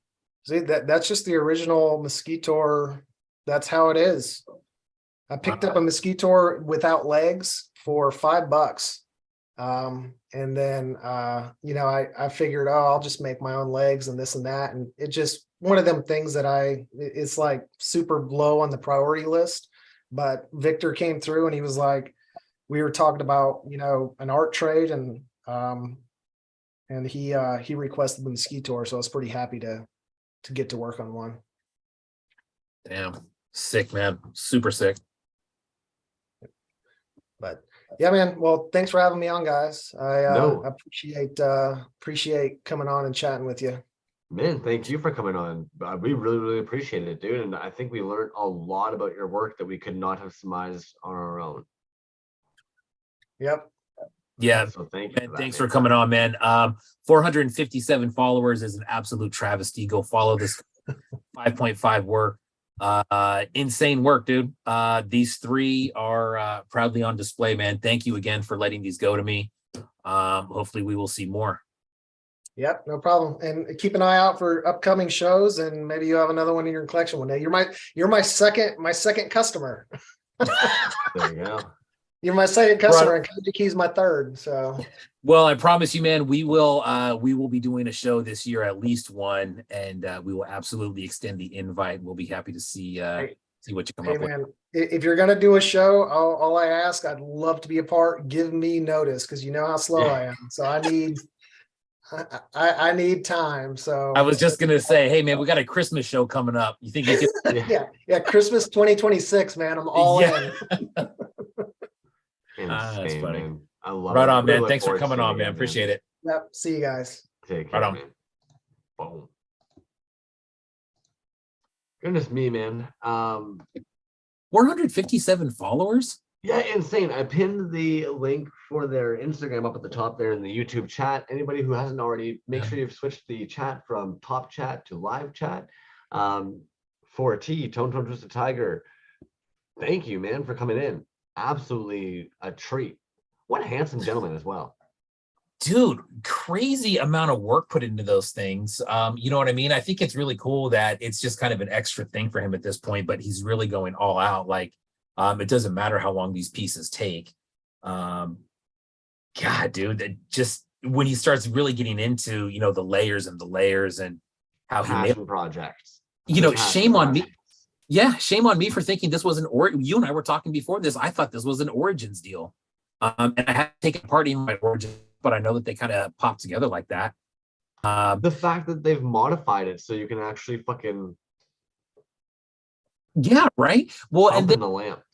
Dude, what's crazy, this is what I really dig, is the He-Man arm articulation, male female, and he's using that in other parts, like the head for this. Like that's something I've never seen before, dude. I've never seen somebody fucking head's insane, dude. Yeah, put that arm joint on neck and head like that. Yeah. Hey. Beautiful job. Beautiful work. Beautiful. Yeah. And you know, unfortunately, this is one of those cases where like it is hard to tell what's casted, what's painted. I think it's almost like underselling the artist here to not be more transparent or showboaty about the efforts they're going through for those paint apps, man. So the thing that I always find crazy when we talk about those layers, the issue is, especially in tight spots, when you're doing layer after layer after layer, if it's a difficult area, it's dope that you didn't fuck it up the first time. And now you've got to go in and put the second layer in there. Dope, you didn't fuck up the second time. Third, fourth, every time you're doing that new layer, especially if you're not masking, it's almost kind of like, oh, fuck yeah, I got the lines in there. So I'm looking at your faker one with all those tiger stripes. It's like, yeah, they're everywhere, dude. I mean, I'm looking at 1, 2, 3, 4, 5, 6, 7 on the one arm alone. And orange doesn't really come through like that orange unless you put like, I bet you there's at least 7 coats of orange on there, at least. No masking? Says no masking. Bro, that's crisp. I'm looking at it right now. I mean, you have black soles on the purple shoes. You got a ton. Yeah, primed it black. Yeah. Fuck. Dude, in the eyes, look, the eyes are red with black around them. I don't know if you can see that, but see, and that's just as much as it might have made it a pain in the ass that they primed it black, it probably did add some cool effects to have such a dark base layer. Yeah. Dude, great interview, man. Thank you, Tone Tone Twisted Tiger. He said thanks for having him on, dude. You are welcome back anytime, man. What a phenomenal artist, dude. And I'm telling you, when I found him, I think me and Lucas Hurt had the same kind of had the same reaction. Like, man, that's a really low number of follows. Without having that many posts or anything like that, I can see. I mean, I think we can see what happens. They get buried, and next thing you know, there's nothing going on. All of a sudden. But dude, phenomenal artist, Tonto and Twisted Tiger. I'm super stoked that he's down to do some shows, man. And you know what? Actually, like, we haven't really talked too much about it, but I think personally, if we go to do some shows, it's gonna be a scrap-esque, right? Like, everybody's got those misfire fucking boxes. I always love seeing misfire shows. It helps the artist get some dope shit out of their homes that they don't feel they know what to do with yet. It gets dope things like that where you get a first cast on the legs there. In my opinion, that becomes like, ooh. So yeah, right. Well, you know what's funny about the scrap shows is that for the most part, I see most of those scrap show pieces, and I'm just like, damn, that's made of scraps. Like it looks like a very cool kit bash to me of their own stuff, which is cool. He did mention in the chat now that these are and the green eyebrows, which are just I don't know or we'll even pick those up, dude. They're so small. Even the violet facial hair to try and get that mustache and beard combo tight every fucking time, man, and around the hairline every damn time. It's like, oh my dude, goodness. and using and modifying that Fisto head with so much sculpt, and he said he almost like Bondo on there. It came out phenomenal, dude. Looks great. You know what's funny, dude? Speaking of like being able to do really clean paint apps and stuff, I was at the store and I saw this coloring book for adults, and I can't remember what the name of it was, but it was dope, dude. It was actually I like grabbed it and I'm looking at it, I'm like, oh man, that's clean. And then I'm looking at all the small spots and I'm just like, who the hell am I kidding, man? There is no way that my hand would be able to do that. It would be extremely frustrating. And then you see something just like this where it's not masked off and it's like, dude, clean paint apps are that's a skill in itself, man. I mean, talk about having a steady hand. You ever seen those guys that do like that custom pinstriping? Oh, jeez. On cars? How the fuck does that work, bro? Well, like, guys go like this and they're just like, meh. That's what I was gonna say, dude. I've talked to Mekaducky about it, and like, so right now I've been working on these little guys, like, and like, admittedly, if I've got one in hand, I'll catch myself because like there's only certain spots you can touch, and like you'll literally have like your elbow on like your knee, and then one hand placed on top of the other hand, literally like, you know what I mean? Yeah. So like, yeah. And so that's why when I'm looking at something like that, and I'm looking at the eyebrows, the hair, it's like I'm just picturing fucking him sitting there trying to do a whole figure, finally get it all, do fucking 8 more layers.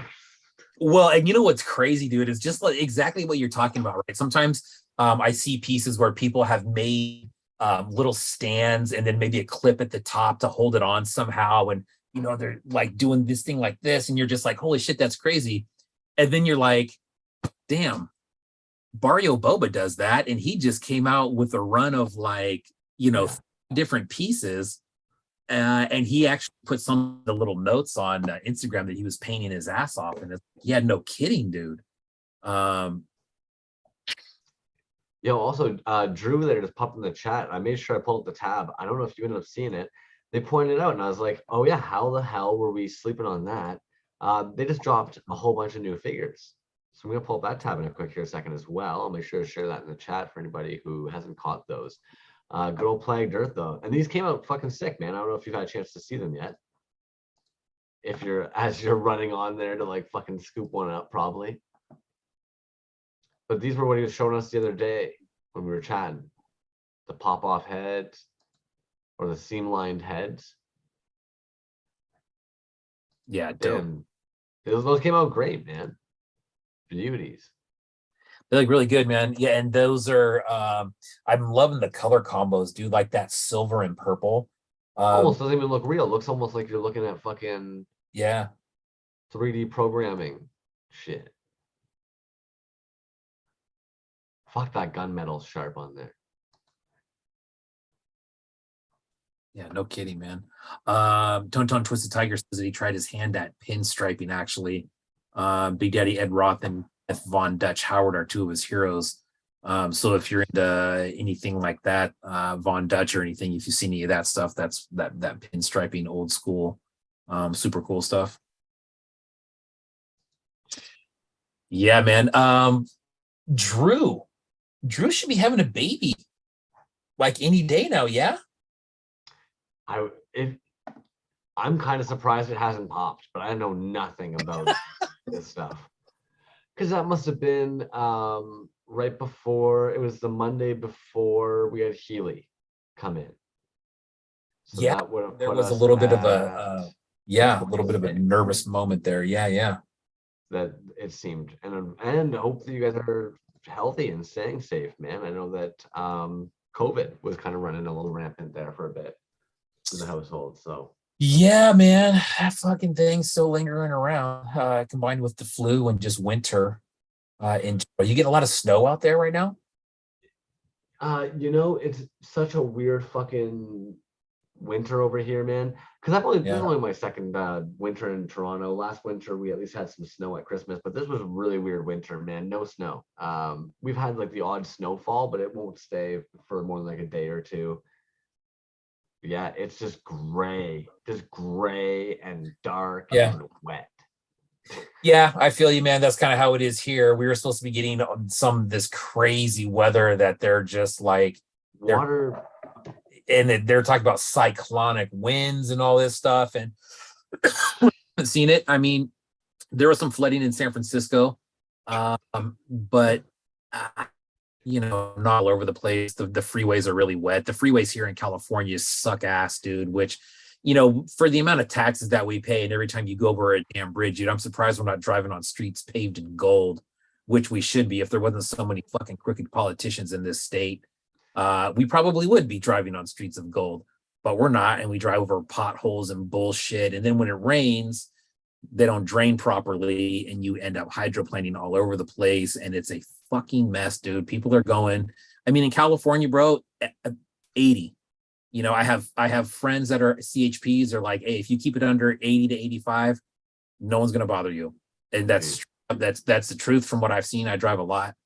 In the rain out here, people drive 40, 45 miles on the freeway. And it's insane. It's so frustrating. Yeah. Toronto's really bad for people are like, I don't need winter tires. And then we'll get like 2 feet of snow in like a 12-hour period. And suddenly there's like, yeah, you fuckheads. Get winter tires. There's nowhere to store it. That's kind of a main part, right? There's just nowhere to keep it. Yeah, exactly. But Tone Twisted Tiger, man, again, thanks for coming on, dude. That was a great one. Super interesting dude, man. 457 followers. I say again, it's a travesty. Glad that he's still in the mood to make stuff, dude. That's awesome. He's got some special pieces out there. Yeah, if anything, they made the comment that there's not a huge quantity, but quality over quantity, man. That's sometimes how she goes. It's a marathon, not a sprint, right? Absolutely. And I think, shoot, dude, some of his posts go back, like we said, quite a ways. And shoot, man, you and I, that's life, right? It's a marathon, not a sprint.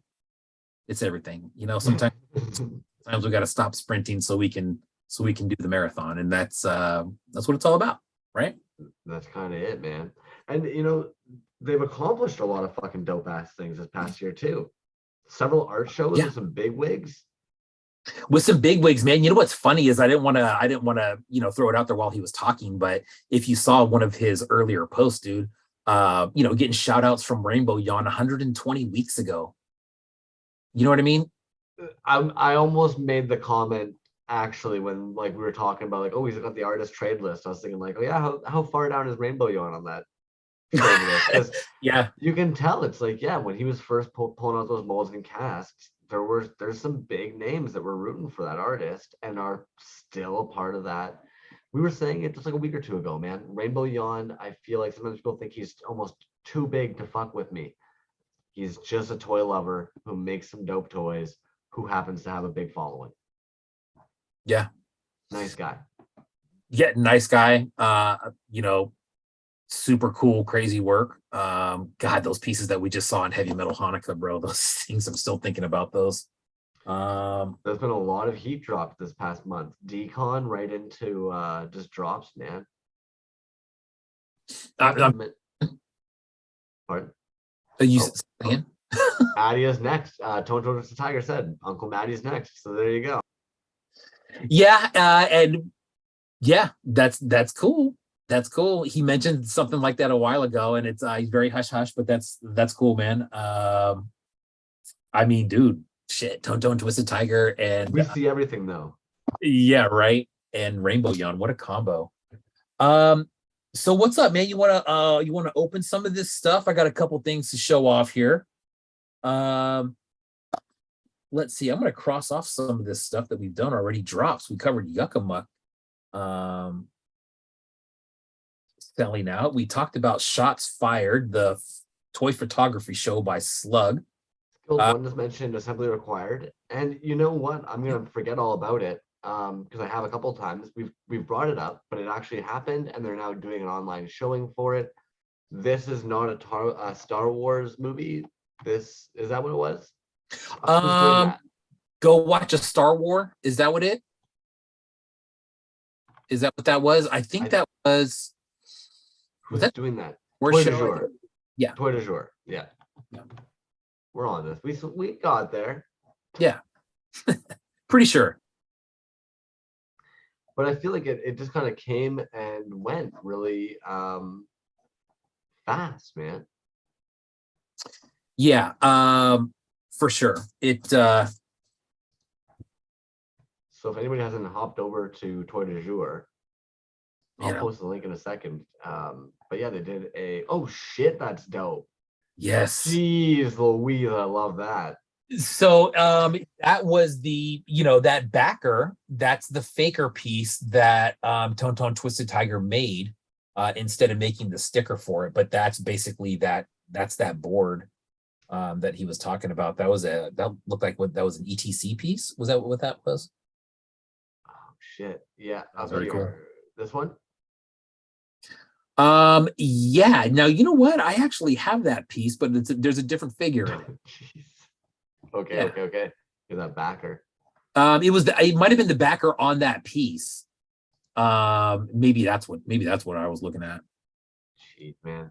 I know that Mecha Ducky is able to make it into Toy du jour quite often. I'm a little envious of that. Nice. Those are cool. Dude, indie toy scene is something wild these days. A lot of great work out there, man. It is. Yeah, assembly required. They were talking about that in the chat. I know there's a lot of people in the chat going to be at that show. That's coming up, man. That's about 4 weeks out. That's approaching quickly. That one is going to be an awesome show. Carolina Cool Cat, I think, is the one who mentioned that. So yeah, actually, I was talking to a couple people from that show that live in that area. So that'll be fun. To do Wendigo is like 15 minutes from that spot. Oh shit. Wendigo, we've said it a few times. They just came right out of the gate this year, dude. Right out of the gate, man, and everything that I've seen is super clean. The Tuscan Creeper, that was the one that I snagged over at Decon. That one is way clean. Had great sales at Decon. I think you have a couple pieces, right? And this is genius. I love seeing this, man. What a crossover. It is. And you know what's funny, dude, is me and Hurt were talking about that, and we were talking about the legs, right? Because they're RoboCop legs. And I was just like, man, I don't know how I feel about those legs. They look really small. And then when he held, that is a very deceiving picture right there, by the way, because those pieces are huge. Yeah. They're because these would be Safubis, so they're probably closer to like 6 inches, if not 7. This guy might even be closer to 9. Who knows? Right. But dude, I'm so glad to see this mashup. That's a great mashup. I love these fucking weird clawy pieces. They're on fire lately. They posted something too. I think it might have been in their stories. It was a banged up fucking body for one of these guys. it looked so dope. Mm. It had some bubbles, like biggies though, but they looked dope on it. So I'm curious to see what they'll do with that. Yeah, those are dope, man. I got a couple unboxings, man. You want to take a look? Yeah. What you got over there? Cool. So I ended up snagging a couple things from E2K, from our buddy Dark Rainbow, and then something from the homie Resin Blood. Here's something about E2K that I noticed, and I don't know if it's something with their site or maybe that's just the way it is. I don't remember it being like this in the past, but it's like that now, and maybe they fixed it. And like I said, maybe that's just the way it is. Maybe there's nothing wrong with it at all. If you look at the E2K shop, it's divided into different categories. It's got designer toys, art toys, apparel, whatnot. But when you click on those individual categories, the selection is very limited. There's only like maybe 2 pages of each thing, maybe a couple more. But when you go to view all, there's over 900 items in that shop. And so basically what you have to do is, for instance, if you go and if there's a Dark Rainbow piece in there, I went in there and searched for Dark Rainbow and it came up. But if you go into like art toys or designer toys, you may You'll not be digging forever. Yeah. Man, I'm in that same boat. I love E2K. They have some gold that is buried on that site, unfortunately. I don't know what it is, but maybe it's a little laggy for me, so it's already a little slow. So you're already getting a little bit kind of like, just show me the fucking toys. And then unfortunately, you're then doing this thing where you're kind of like, okay, well, fuck it. Do you guys have any titty pieces right now? Do you have any one-trick pieces right now? Do you have any? And then you can only go down the list of so many people that are like on your brain that like you're maybe looking to find like a rare piece that's been sitting somewhere where it shouldn't for too long before you're like, all right, I'm not seeing anything. And you mosey on, unfortunately. Yeah, and you know what, man? And the thing is I want to say there's something glitchy going on because I've bought from that store a bunch of times and I don't remember it being like that every single time, man. Before I remember clicking on a just as of recent, right? So let's take this one, Recycle Galaxy, the War. I would not have known about that unless I was scrolling through the art toy or designer toy. I don't know what it was categorized under, but still there's a bunch of those in there at a great price. Which leads me to what I was talking about with Dark Rainbow. I know that there was some Dark Rainbow pieces on there. I went back in there and I saw a couple more pieces that I hadn't seen before. And we've looked at Dark Rainbow before, right? Absolutely clean, phenomenal 3.75 pieces. Super clean. We had him on the show. Great guy. And these pieces, dude, $35. 3.75. Magnetic articulation in the arms. This one is Dragon Riders of the Bootleg Market, Dragon Man.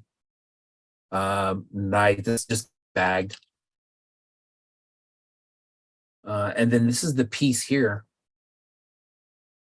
There's something super, super cool about this cape. I'm going to show everybody here in a second, but this is clean, man. So magnetic articulation in the arms. The paint app is incredible. It's super crisp, man. We were talking about detail with Tone Twisted Tiger, and this one is right up there. I don't know what his masking process is, but Tone Twisted Tiger is doing it. It's insane.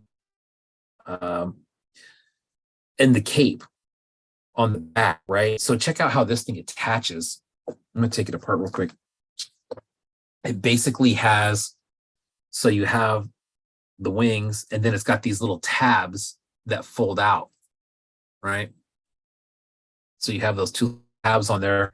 The tabs, so then the figure sits right in between those 2 tabs, one on each side of the arm, and then the arm attaches and basically squeezes the tab between the arm and the torso. I don't message people often about when they make things, but when those toys dropped, I ended up messaging them and asking them how they ended up doing the wings, because I was very impressed with the way that it was just like perfectly sitting in there. I couldn't quite get my head around it. You're right, dude. And it's so clean. It's so easy. It's just a great idea, dude. And that's exactly what I think about, his capes now, but his packaging before. Such a simple idea. it looks so clean, man. I'm surprised that he's not doing this. Who's doing magnetic articulation in the arms? I guess you could do it with other articulation too, but it's clean, dude. That's one. Chef's Kiss skilled one. Yes, absolutely. The other one that I have from him is, so I got another Dragon Riders of the Bootleg Market Demon. Nice carded header. No cape on this one, but still magnetic articulation in the arms and the head. So static legs on that one, but that's another super clean one, man. $35. E2K, dark rainbow, clean, pink on black with the green wings, sick. That's another great one. And then this guy was in there too, man. Here's the card for here. Galactic Anti-Hero. And this one, I don't know if I had seen this one before, but it's Vader, right? And you have magnetic articulation. This one is a 5-point, so 3.75 on the scale, but 5-point head, arms, and legs. And then you have another really, really clean cape. That is not that way. I'm kind of taking one of these. There's a green one in there for $35. You will also see there's a little ET figure with wings on it. I believe that's $35 or $40. But dark rainbow, man, I'm telling you, top-notch stuff. Some of my favorite 3.75s that I own. Always clean, super cool guy, great artist, great account. Vomiting Droids was raving about them recently about a piece. They're great, man. Great pieces. Dark rainbow. Australia, yes. Totally caught us off guard. Hey, if anybody missed it, Fletch was asking in the chat if anybody remembers a Beavis and Butthead two-headed figure.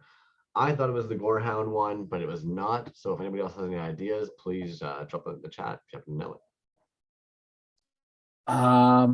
What other unboxings you got chilling on over there tonight? Let's see. Well, oh, also for E2K, let's stay with E2K real quick. I got this piece from Resin Blood. This one is called Exile from Earth. Now this guy is just peg articulation in the arms. He does have wings, so I'm going to plug those in real quick. He does have this little kind of peg system for the wings, which is a little bit fragile. But it works. It's plugging in very nice.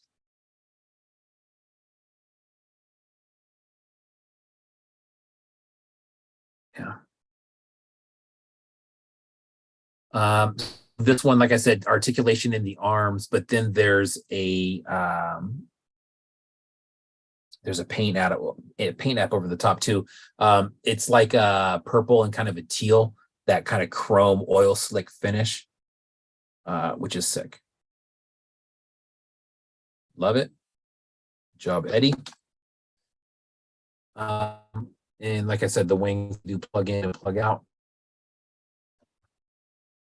But cool, but it did come bagged with a header.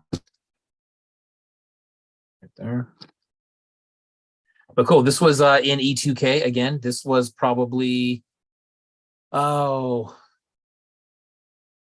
$40 range, something like that. But very cool, man. This one, I actually like this one a lot because it will not fit in my play case wall. So I'm gonna have to display this in a stand-up case, which I think is cool. So the big long arms on that guy, man. Yeah, exactly, dude. The actually, that's kind of what sold me on it was that appendage there. Very cool. Nice job, Eddie. Brett Porpoise, he's checking out. Brett, I'm going to talk about your piece right now, bud. You just sit your butt down. This is Brett's piece from the Hanukkah show. Bro, we saw that on his page earlier, or it popped up somewhere. This thing's incredible, man. It almost feels like metal. I think that's just because of the paint, but it's super, super sick. Holding, God, dude, the menorah. I mean, that's awesome. That is such a clean piece, man. The cape off the back there. Articulation in the arms, the head, and the waist. Look at this detail at the show.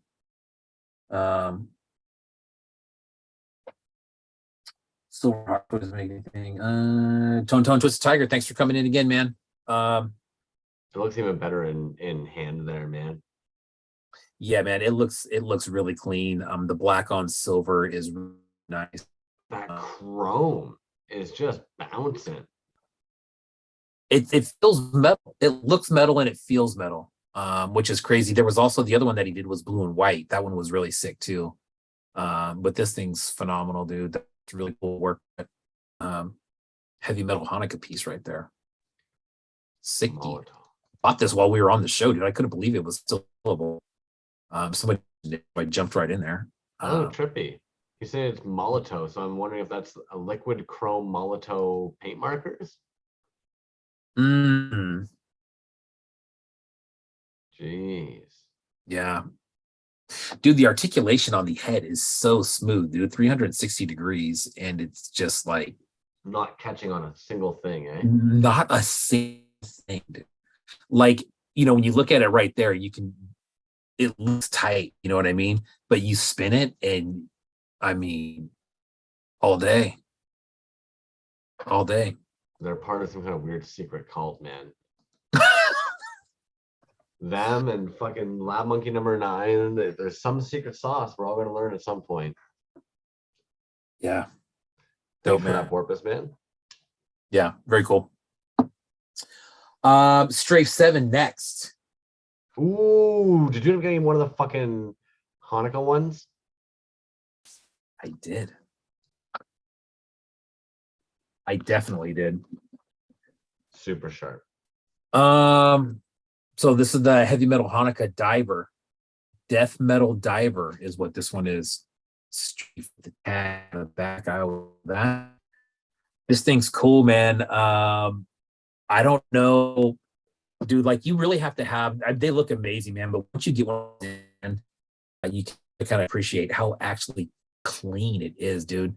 Lots of sparkle in there. Really good pour with red on the legs and the hand.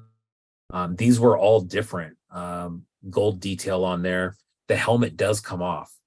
So I will take that off real quick.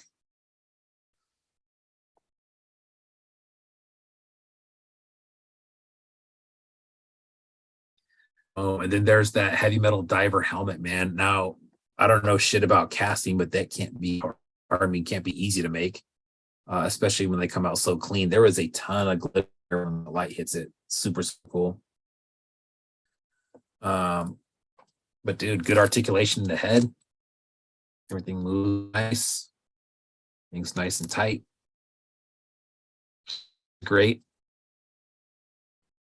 Diver, man. There's another release of the Diver coming back that we're going to talk about next week when Space 7 is on the show. I believe it drops the same day as the show, so that's going to work out really, really good. But that's a dope one right there. And like you said, man, like, so for one, like, in my opinion, and maybe Strike's got it all a perfect mold for it, so maybe it's not an issue whatsoever. But in my opinion, what makes that hard is, like, if it wiggles or moves at all, like the little butt plug portion that goes inside of the helmet, then it's not going to be the same thickness. So you have a higher chance, just like with capes and stuff, of accidentally getting like a bubble or a hole in one of those like thin layered walls, or an uneven spot, or yeah, man, it's definitely probably a challenge. And I'm sure their mold is probably very tight at this point to make sure that they don't have to waste shit. Yeah. No, I agree. Very clean. It's one of these ones where, you get it and you're like, oh man, that's dope. And then you really start looking at what's going on inside the resin and you're like, holy shit, dude. You start looking at all the little micas and metal flakes, oh man, and varnishes, and it's killer, dude. Yeah. Super cool. Strafe, let me know, man, if these are any of these still available. Drop it in the chat there and let people know. These were sick. There was another piece that I ended up snagging off of him, leftover from Decon, and this one me and are talking about one. It kind of got lost in the shuffle. But this is another one, dude. This is another Adventure People. But look at the pour on that bad boy. God, dude, I saw this one at Decon. I cannot believe nobody jumped on that Decon blow. But here we are. Articulation really, really smooth in these, dude, with almost all of his stuff. With all of his stuff, I should say. I do have some other pieces from him that are not articulated at all, that we'll talk about next week. But dope, man. Really cool piece. That is filthy good, dude. Is that a hollow body or magnetic articulation? No, this is a hollow body. No magnetic articulation. So it's in there. There's no screw in the back, but it's definitely tell me about sealed. It's sealed. It's definitely sealed. But there's no screw. Yeah, so normally then you take the two halves and like run some super glue down the seam, which is a pain in the fucking ass to get nice and clean because of course super glue always wants to expel itself out from the seam line. And yeah. Then of course, like you're probably rubbing some Goo Gone or something on there if you wanted to. Yeah, clean, man. Dope. Hollow bodies are a challenge and a half, dude. Ask Death and Strawberries how I feel about hollow bodies. They're a toughie, man. Yeah. Nice. Brett, thanks for coming in, man. Clamshell body, all original. Yeah. Nice. The solid one, dude. I'm very, very much looking forward to talking to him next week about multiple things. The divers, though, check that thread out. There's the blue. It's the blue with like the really bright red on there, dude. That combo, we were talking about that blue color the other day, and it's just very, very nice. Very nice. We got a giveaway. Oh shit. Okay, well, we're gonna have to buy some time then because I have not been loading up a wheel. That's I all. Wondered when we were chatting with Tone Twisted Tiger, I wondered, and I almost asked after we got off, but I was like, I'm not gonna ask. Who knows? I don't want to push it. I'll leave it. But yeah, I should have preemptively been loading up a wheel. Oh, that's okay. What you got over there though? 7. Like I said, Strafe 7 on the show next week. Incredible pieces, man. Take a look at his stuff. It's very very, very nice. Man, that was a good show, dude. Tone Twisted Tiger. Look, we're at 8:53 my time, so we're just about hitting that 2 hours.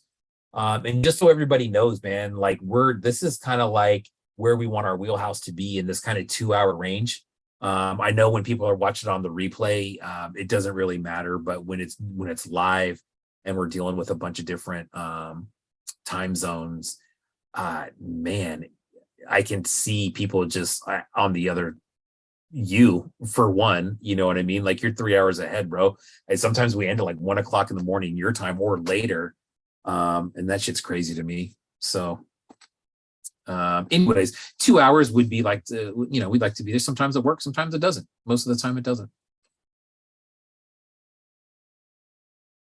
Sometimes it's 4 hours, you know. Yeah, sometimes we just double it up and do 4 hours instead. But yeah, man, lots of cool stuff coming up. Assembly required. I'm really looking forward to that. It's kind of a weird time, man. Hey, one thing, let's talk about this real quick, dude. The beginning of the year is not an easy time for everybody. It's kind of, when we kind of get back to reality and we get back to work and, the holidays are over and we're kind of like, fuck, here we go again, and, not everybody's like that. But that being said, man, if there's somebody out there you haven't talked to in a while that you want to check up on, always do a homie check, man. We always talk about that. hit somebody up, send them a text, send them a DM, ask them how they're doing. You never know. That can make a huge difference in somebody's life. Just you recognizing them and saying what's going on. That goes for friends, that goes for family, that goes for children. Always check them on them too. I am not a psychiatrist, but I'm just saying, man, it's always good to be checked up on. You know, it is. And it's the right thing to do, man. You know, friends are there for a reason, you know, to check up on each other. And you want to be a real friend to somebody, check up on them. You know, it's not something we just talk about, you know, fucking do it. Be a real friend. You know, one of the easiest things, a couple of the homies from the toy world even that we'll just do is they'll be like, yo, seshy. And it's not even actually necessarily that we're having like a sesh. Sometimes it'll just be they need some motivation to work on some shit, so they'll hop on a little vid chat while I'm working on some shit. Sometimes they just need to just not think about bullshit that's going on in their lives for a moment and just kind of talk about what's going on outside of bullshit. It doesn't have to be like this weird dramatic thing, or you don't have to like feel weird about it. You can literally just pop in and be like, yo, feel like a sesh, and it's as easy as that. You're right, dude, and that's what it's about, man. We can talk about toys or we can not talk about toys, and I think there's, you know, some of us are here for either or for both, or sometimes it turns out to be both, which is cool. But shit, man, sometimes, you know, we don't have people to talk to about areas of our life, dude. And I mean, shit, we're all friends here. We should take it one step further and just say, hey, man, if you know you need to vent about something or whatever it is, let's have at it. Shit, maybe it takes 2 minutes or 5 minutes, or maybe it takes 4 fucking hours, whatever it is. That's what it's all about, man. Anyways. Yeah, no, man. And technology has made it really easy. That door is always open. It doesn't have to be as awkward as it used to be. True. Very, very true. So let's talk about the giveaway real quick. Now, here's something funny about the giveaway. I don't have it in hand, and I think that's the first time that ever happened. And the reason why I don't have it in hand is because I have another giveaway that we're going to do next week. We'll show that, but I didn't advertise it this week, so I didn't want to give it away. But this is what we're going to give away next week. This is that piece from NRH Art that we showed a couple weeks ago. Very, very cool piece. That's next week. So the giveaway this week is the Super 7, the new Astro Zombie colorway that they have in the darker gray suit. Tim Barron art. Yeah, from Tim Barron. That is the giveaway.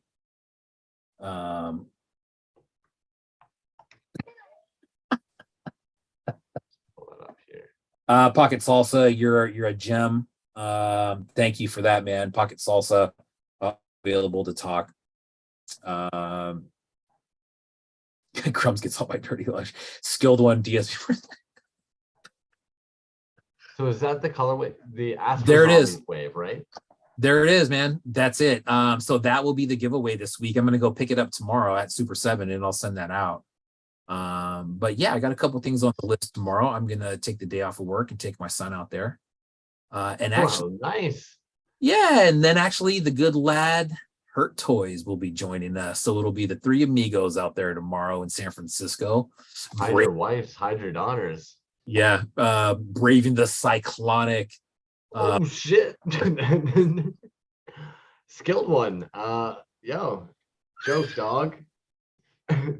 You missed that when I said that earlier. I just mentioned that and I just laughed. So well, and you already know. I already know you know how I feel about that individual this past week. I accidentally was on the Toys Alive account and may have had some remarks for that individual. I deleted it. I don't know. I know. But yeah. I talked to him personally. I just thought it was best, man. You know what I mean? Bro, me and you have had lengthy conversations, man, and I get it. Oh man. I mean, like I feel you, bro. And I feel the same. You know, what does kind of suck sometimes about the Toys Alive account is that you do see things whether you necessarily want to see it or not, because we want to try and see it all. But yeah, I'm a fucking human being, and at the end of the day, I don't necessarily jive with every fucking human being out there, and some of them know that. Yeah, I mean, shit, man. Some of us are more outspoken than others, right? And that's okay. That's okay, man. You are crumbs for a reason, and I love you, man. And that's just how it is. That's just how it is. And But skilled one did bring up a good point in general. You know, if somebody gives you the money for a toy, just get it out. You know, we all have other things going on with our lives. Totally get it. I promise you, that person who bought the toy from you probably has a bunch of bullshit going on in their life too. It's a huge win for them probably to get that toy.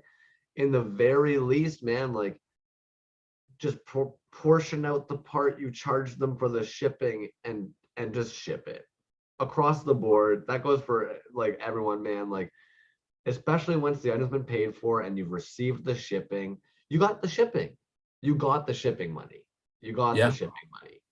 That and you're right, bro. And that's kind of where once money exchanges hands, that's kind of where I draw the line, and the clock starts ticking, right? Like I could name countless customs that I have with people that have never come to fruition. And it doesn't matter to me because there was never any money exchanged. It was ideas going back and forth. Hey, I'll get to it when I can.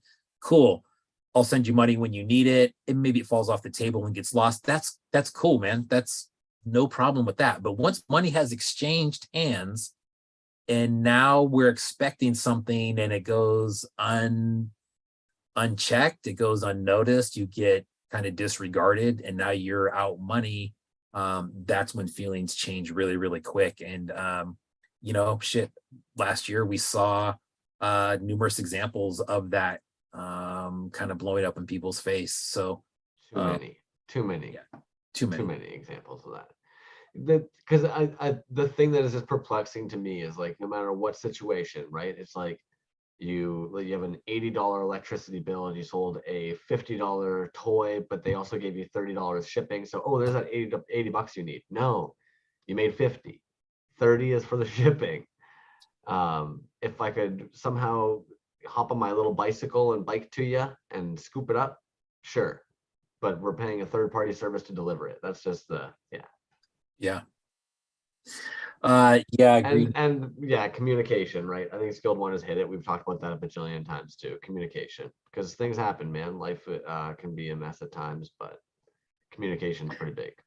Yeah, Skilled One, great point, dude. Great point. So I will absolutely backtrack on what I said and say that if there's communication going on of why things aren't happening, there's been money exchanged, I'm completely cool with that, as long as there's communication. I think, Crumbs, you and I have talked before, and I think you're probably the same way as I am. And if that piece is like a month or two out, and you okay, that's fine, I get it, but let me know. I don't really need to know why, but I'd like to know beforehand it is going to be that far out, so I know what to expect. And there's really no problem with it. Tell me it's going to be in 6 months. That's cool. Well, the toy scene, like, let's just be real. Like, the toy scene is a lot smaller than we all might think it is, right? Like, if somebody is saying something in a DM or something, like, you got to be careful, I guess, of who you're talking to. If you don't want it to get out. Yeah, and gosh, man, there's a lot of that going on. What can you do? We're dealing with a lot of different personalities, and that's cool. I think the one thing that brings us together is toys, and that's very cool. Sometimes these other things come up, and it's just because we're humans. We're a bunch of humans, man. That's it, man. There's all this other stuff going on, man, and it gets when stuff goes wrong, it gets snippy, dude. I mean, it's the old adage, bad news spreads way faster and than good news, and that's just the way it is. That's the way it's in this community. It's like even unfortunately, like, the negative will always be louder. Like, that's even just something like you learn very early on in business, right? It's like, if you're doing everything great and nobody says shit in the room, but there's going to be somebody who's like, it'd be better if, and that's just more common.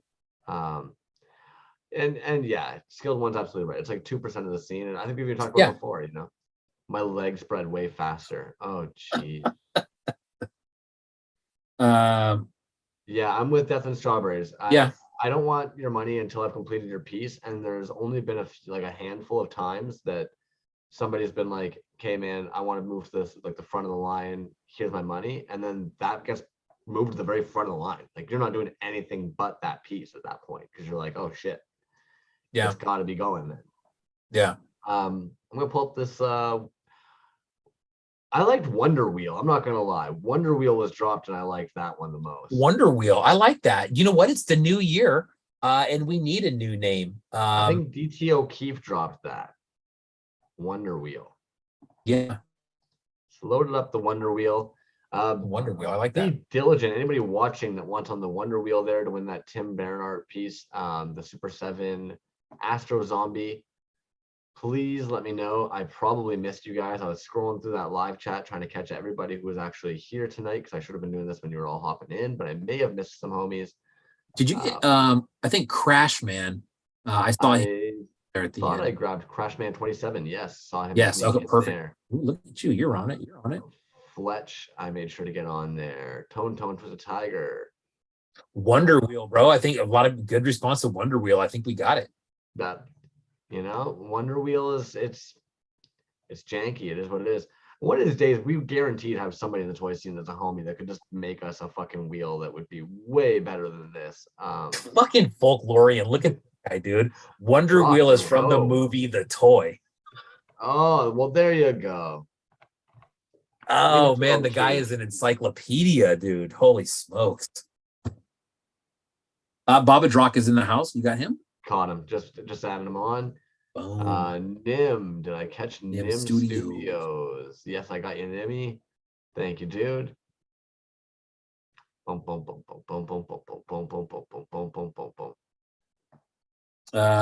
Dreezy, you got? Yeah, he's on there. Now this is for the Tim Barron Astro Zombies new fig that was just released from Super 7. Tim Barnard has come a long way this past year, man.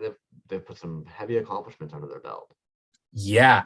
Hey, one thing I wanted to bring up real quick, dude. And I don't want to get sidetracked too much though, but I know me and Brett talked about it. I don't think Brett's in the room anymore, but has everybody been following the Killer Bootlegs Scout Comics Tracker Collectibles saga? Do you know about that?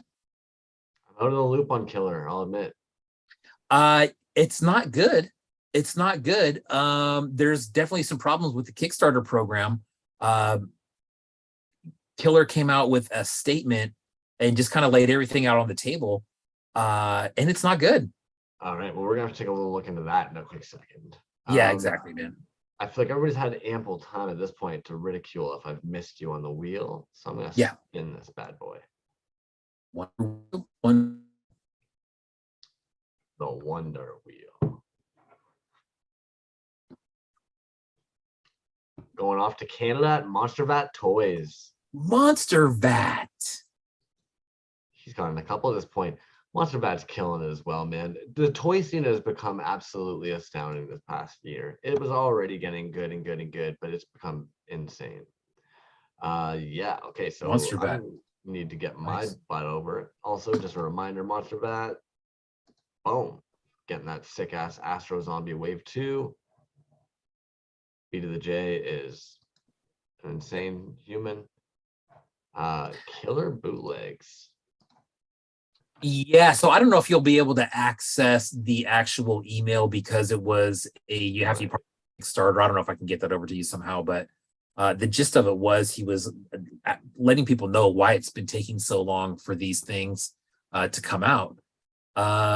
And it sounds like the funds got really messed up. I mean, he pulled the curtain back on a lot of stuff. Dude, if I was an executive over at Tracker or whatever else he was doing, who was it, Tracker and Scout Comics. What a mess. what a mess that is right now, man. Tracker Collectibles came out with or Scout Comics came out with a statement afterwards and said they were trying to work it out. And I think that's what anybody in their right mind would do, so it doesn't blow up. But it's ugly, man. It sounds like some of these figures aren't going to get released. Jeez. Fortunately, I think the PSK ones are still going to get done, or they're done, ready to go. Yeah, gut goes. Colin, I feel you, bro. I got a feeling, if you go through the comments on that section, somebody said that they were going to make sure the gut goes gets done, but that's one of them that sounded like is not going to get done. And like I said, dude, it sounds like there was funds kind of all over the place that went places where Killer didn't know that they were going. And it's, now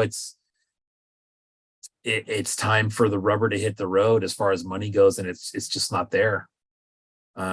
Which is really unfortunate, man. Scout Comics, man, I don't know a whole lot about Scout Comics. I do know this though, and here's a good story for bad news spreads better than worse. I've made one purchase from Scout Comics, and it was a vinyl Draco knuckle duster, and it came with 2 right arms on it. I hit them up multiple times, and they disregarded me. I emailed them multiple times, disregarded me. So when you have customer service like that, and you have people operating it from the top, does it surprise me that they fucked it up as for what it sounds like? No. Does their apology sound sincere? No. Do I believe it? No. Because of that, because they can't answer an email or a direct message of, hey man, I think I got you guys fucked up. Can you help me out? No, none of that. So, Killer, good for you. I hope it works out, man. I really do.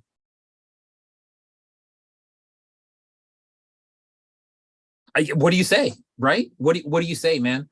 And here's my honest opinion, bro. And I don't know Peter from anything besides shaking a hand and saying, "Hey, what's up, man? I'm blah blah blah," and him saying, "Oh, that's cool." I feel like that he's just extremely frustrated, man. For his fans, it sounds like he really wanted to deliver, and now it's kind of they're trying to turn it around, making it look like he's the one who screwed everything up. But that email that he sent today, man, it was heartfelt. I believed it. And he was throwing around numbers. He was being very exact. I don't know how you make that stuff up. It's unfortunate, dude. It really is. Peter's a good guy, man. No matter, I've heard people say that he's sold out and blah, blah, blah. Peter's a good dude, man. I've met him several times. We've talked several times, and, I like Peter. It's really unfortunate, man. I think his followers will definitely, like their loyal followers, I don't think that they will personally lose many people, and the people they lose obviously weren't really around for the long haul. Yeah. It's unfortunate, dude. I mean, I think everybody's been waiting on those things. I mean, I don't know when the first time when that Kickstarter started, dude, that was that a year ago? At least. It feels like. You got some more unboxings over there? I don't, man. That is it. Don't. No doubt. I don't mean to put you on the spot there. It's just that I was then going to roll into. We were talking about some accounts here. This is one of them. Snow Bro. 46 followers. Man, I'm going to tell a quick story about this one. Okay. I don't know how I got on this list, but I'm glad I did. So he sent this original post to 20 people because he could only send it to 20 people. Like, yes, dude. And I'm looking at the list of people that this went out to: Frankenlander, Rainbow Yawn, people of that stature in the community. And for some reason, he included me in there. And I just said, wow, dude, that's incredibly clean. And I started reading some of these other comments from everybody else. And he was very, very courteous to read his story right there. He said, hey, man, I've been around for a little while. I'm starting to make stuff. What do you guys think? And what do I think? I think that's clean as fuck. That is some super clean shit. The articulation's way nice. He kept the bands in the legs. He's got I was going to say the O-ring legs, and it seems like there's a spring-loaded waist for that battle punch. Bro, that looks factory.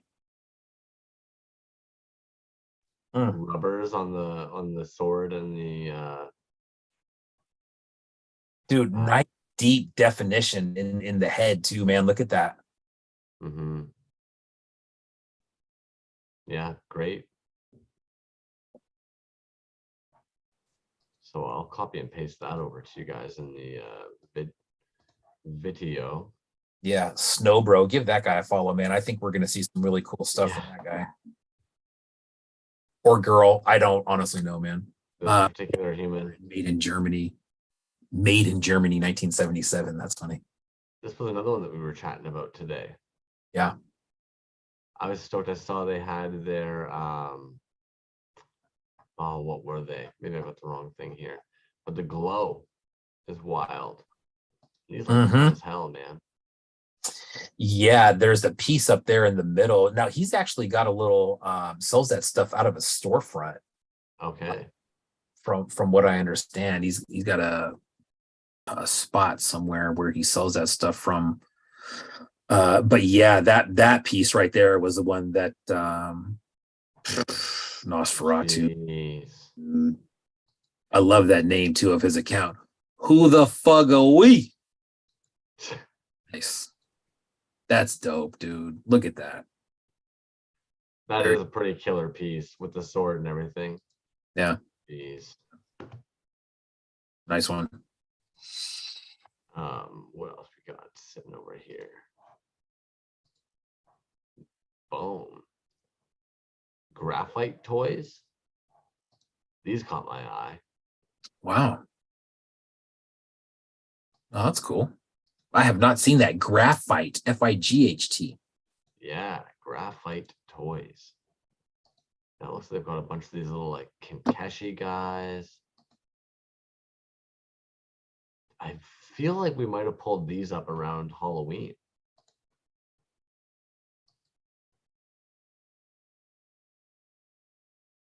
Damn. What did that say? Pumpkin spice tailless? That was funny. Tailless, yeah. On Indiegogo. Nice. Clean. I saw a comment from Figure X. I saw something from Figure X the other day that said the only way that you can buy from him is to DM. From Figure X? Yeah, I thought that was, I don't know what that was, but he put it in those little notes. Above, which I hate, by the way. I don't know why that's there. I really just post a story. It's odd to me. These guys actually ended up tagging us in their post. Absolutely, man. They were the last one on my list is Kohler Cartoons. Yeah. Some original sculpt there. Dude, it's the sculpt. I looked at it and I was like, oh, or tagged us in the post, and I was like, damn, thank you, dude, for letting us know about you. That's very, very cool. Absolutely. Yeah. Dude, the first man, that's the one that he tagged us in, right? Was that first one? That had kind of a Homer Simpson look to it. Yeah. This Homer Simpson bulging eyes piece. Yeah. Posable. Interesting. Yeah. Huh. So keep your eyes peeled for that. 393. 393. And I'm sure you've been watching this account quite often. Plastic Vomit. They have a whole bunch of the custom blue stars. Oozing blue stars. There we go. Yeah, Plastic Vomit, formerly Nerf Herders Customs. There we go. That makes a lot of sense. Yeah.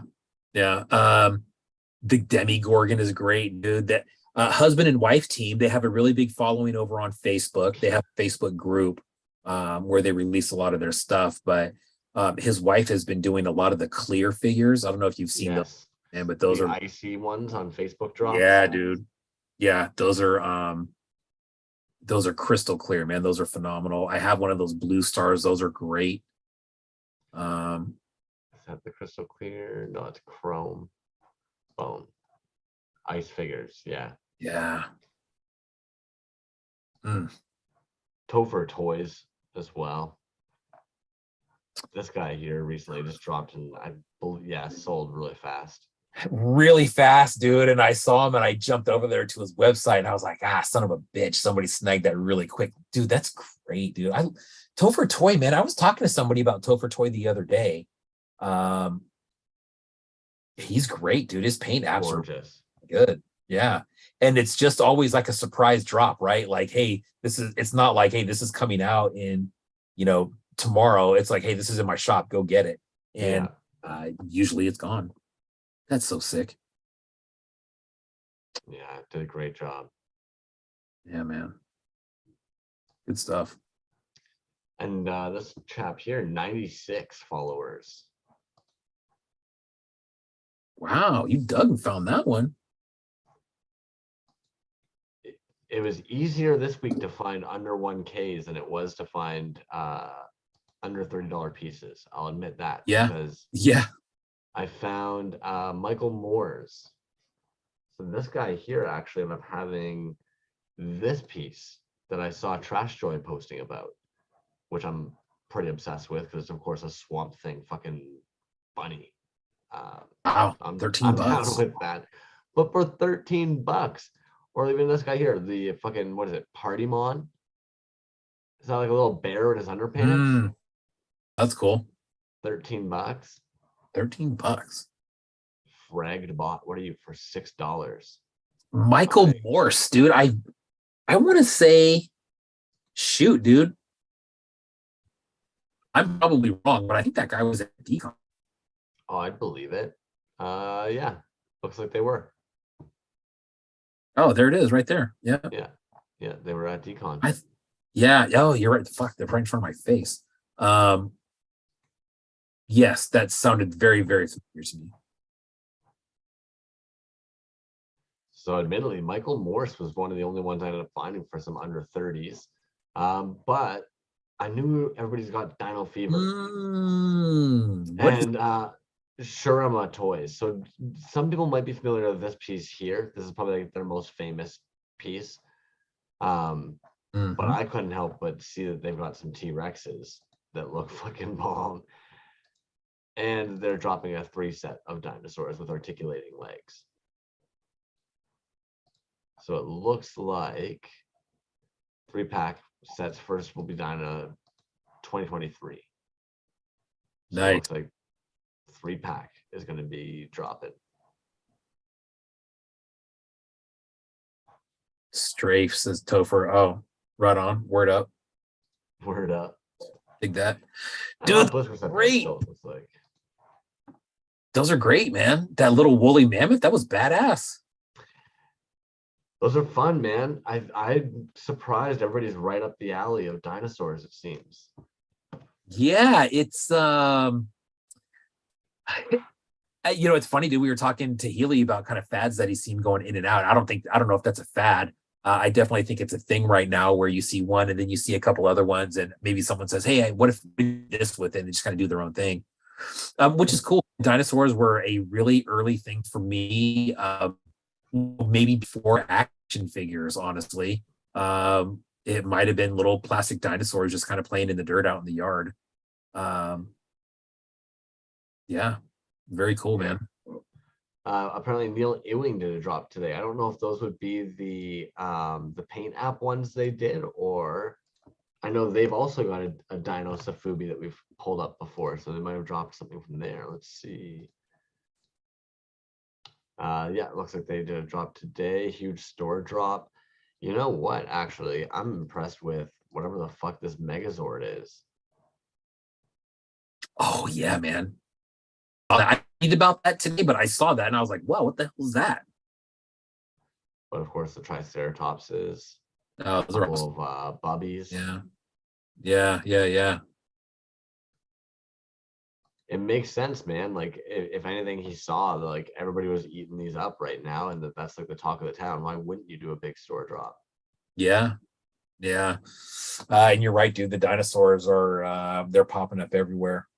I called Brett the Dino King the other day, man, after he released the Triceratops.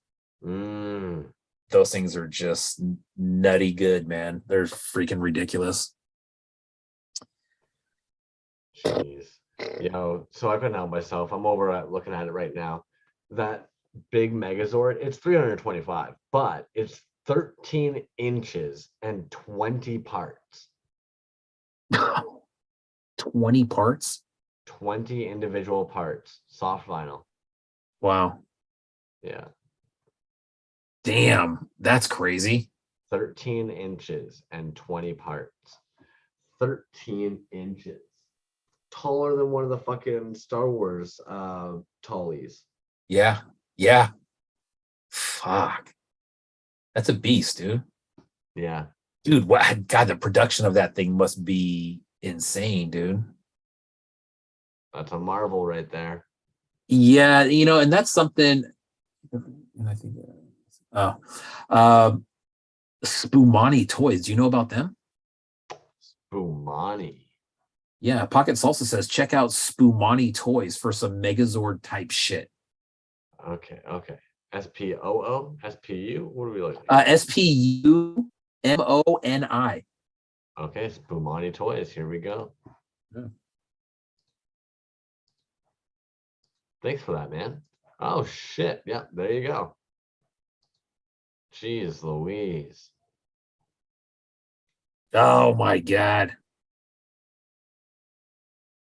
Starbraver. So if anything, this is that character. Bombastic Plastics Starbraver 10-year edition. So Ewing's done a paint app.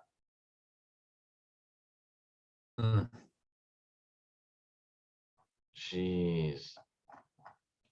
Well, now I got now. Wow, man. 400.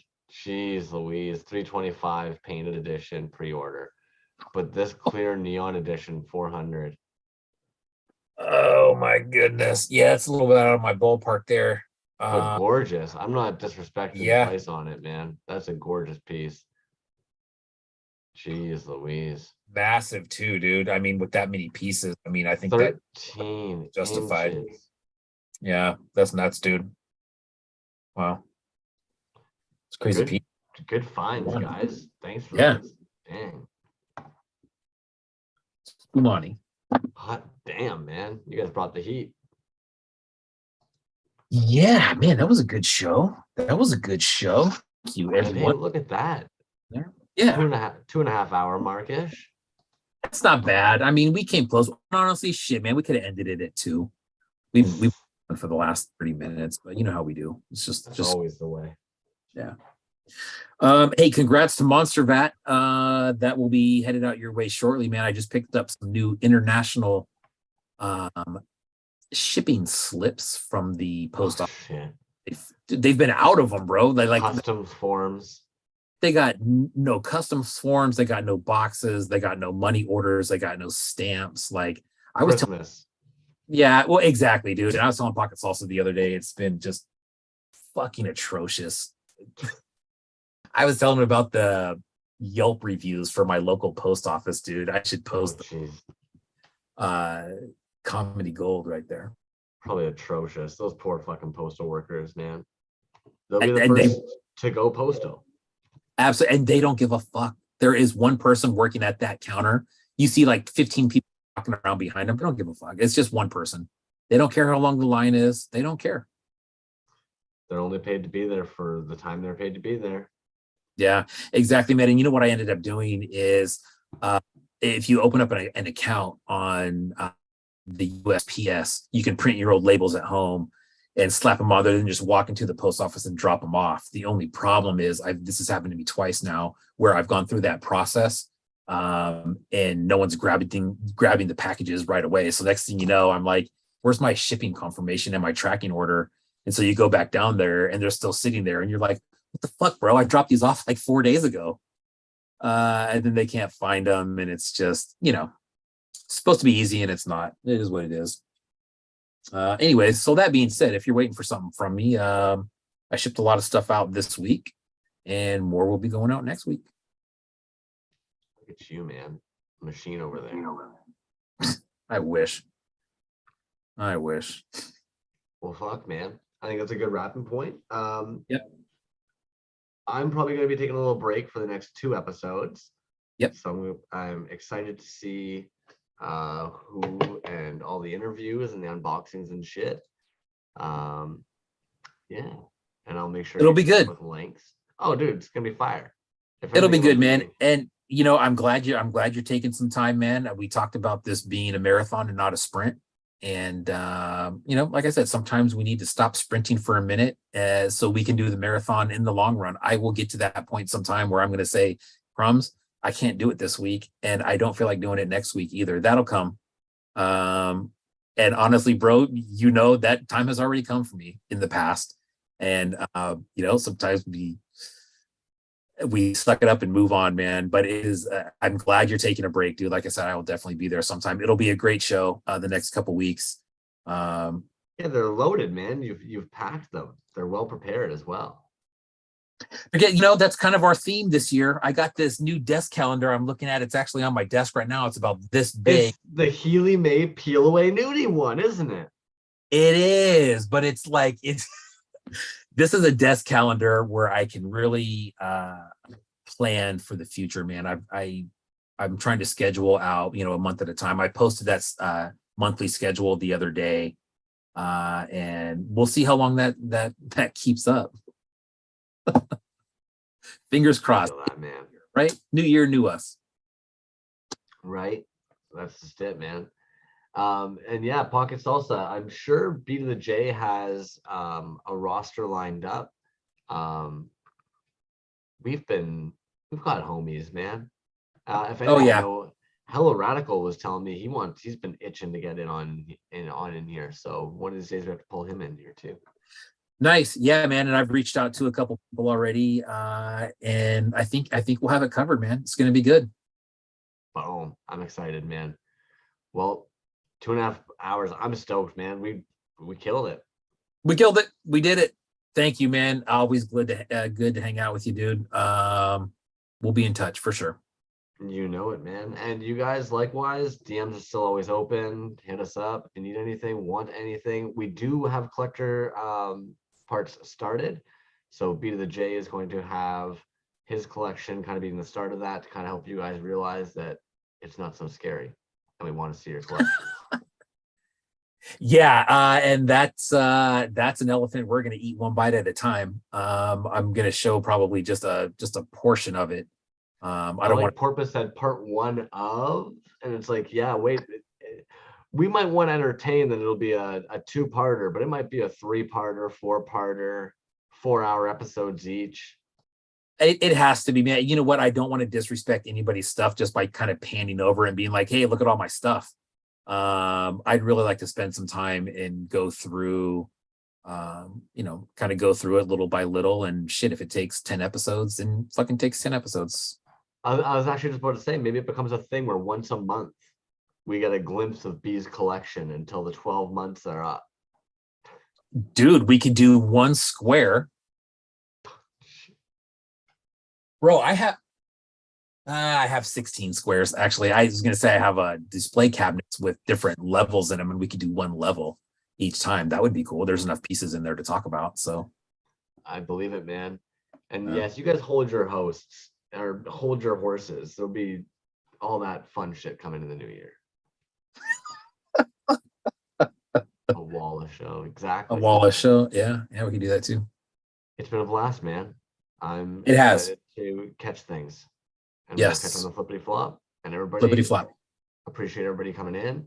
Leave a like and subscribe because we always do it at the end. I know, right? When everybody's gone. Hey, by the way, subscribe. Yeah. Fuckers. No, we appreciate all of you guys that come and hang out and do this shit. We know that most of you guys that end up hanging out with us do end up being nice enough to leave us a little like or subscribe at this point. It is much appreciated because it shows that we're cool. And that's all. And that's it. God, it's good.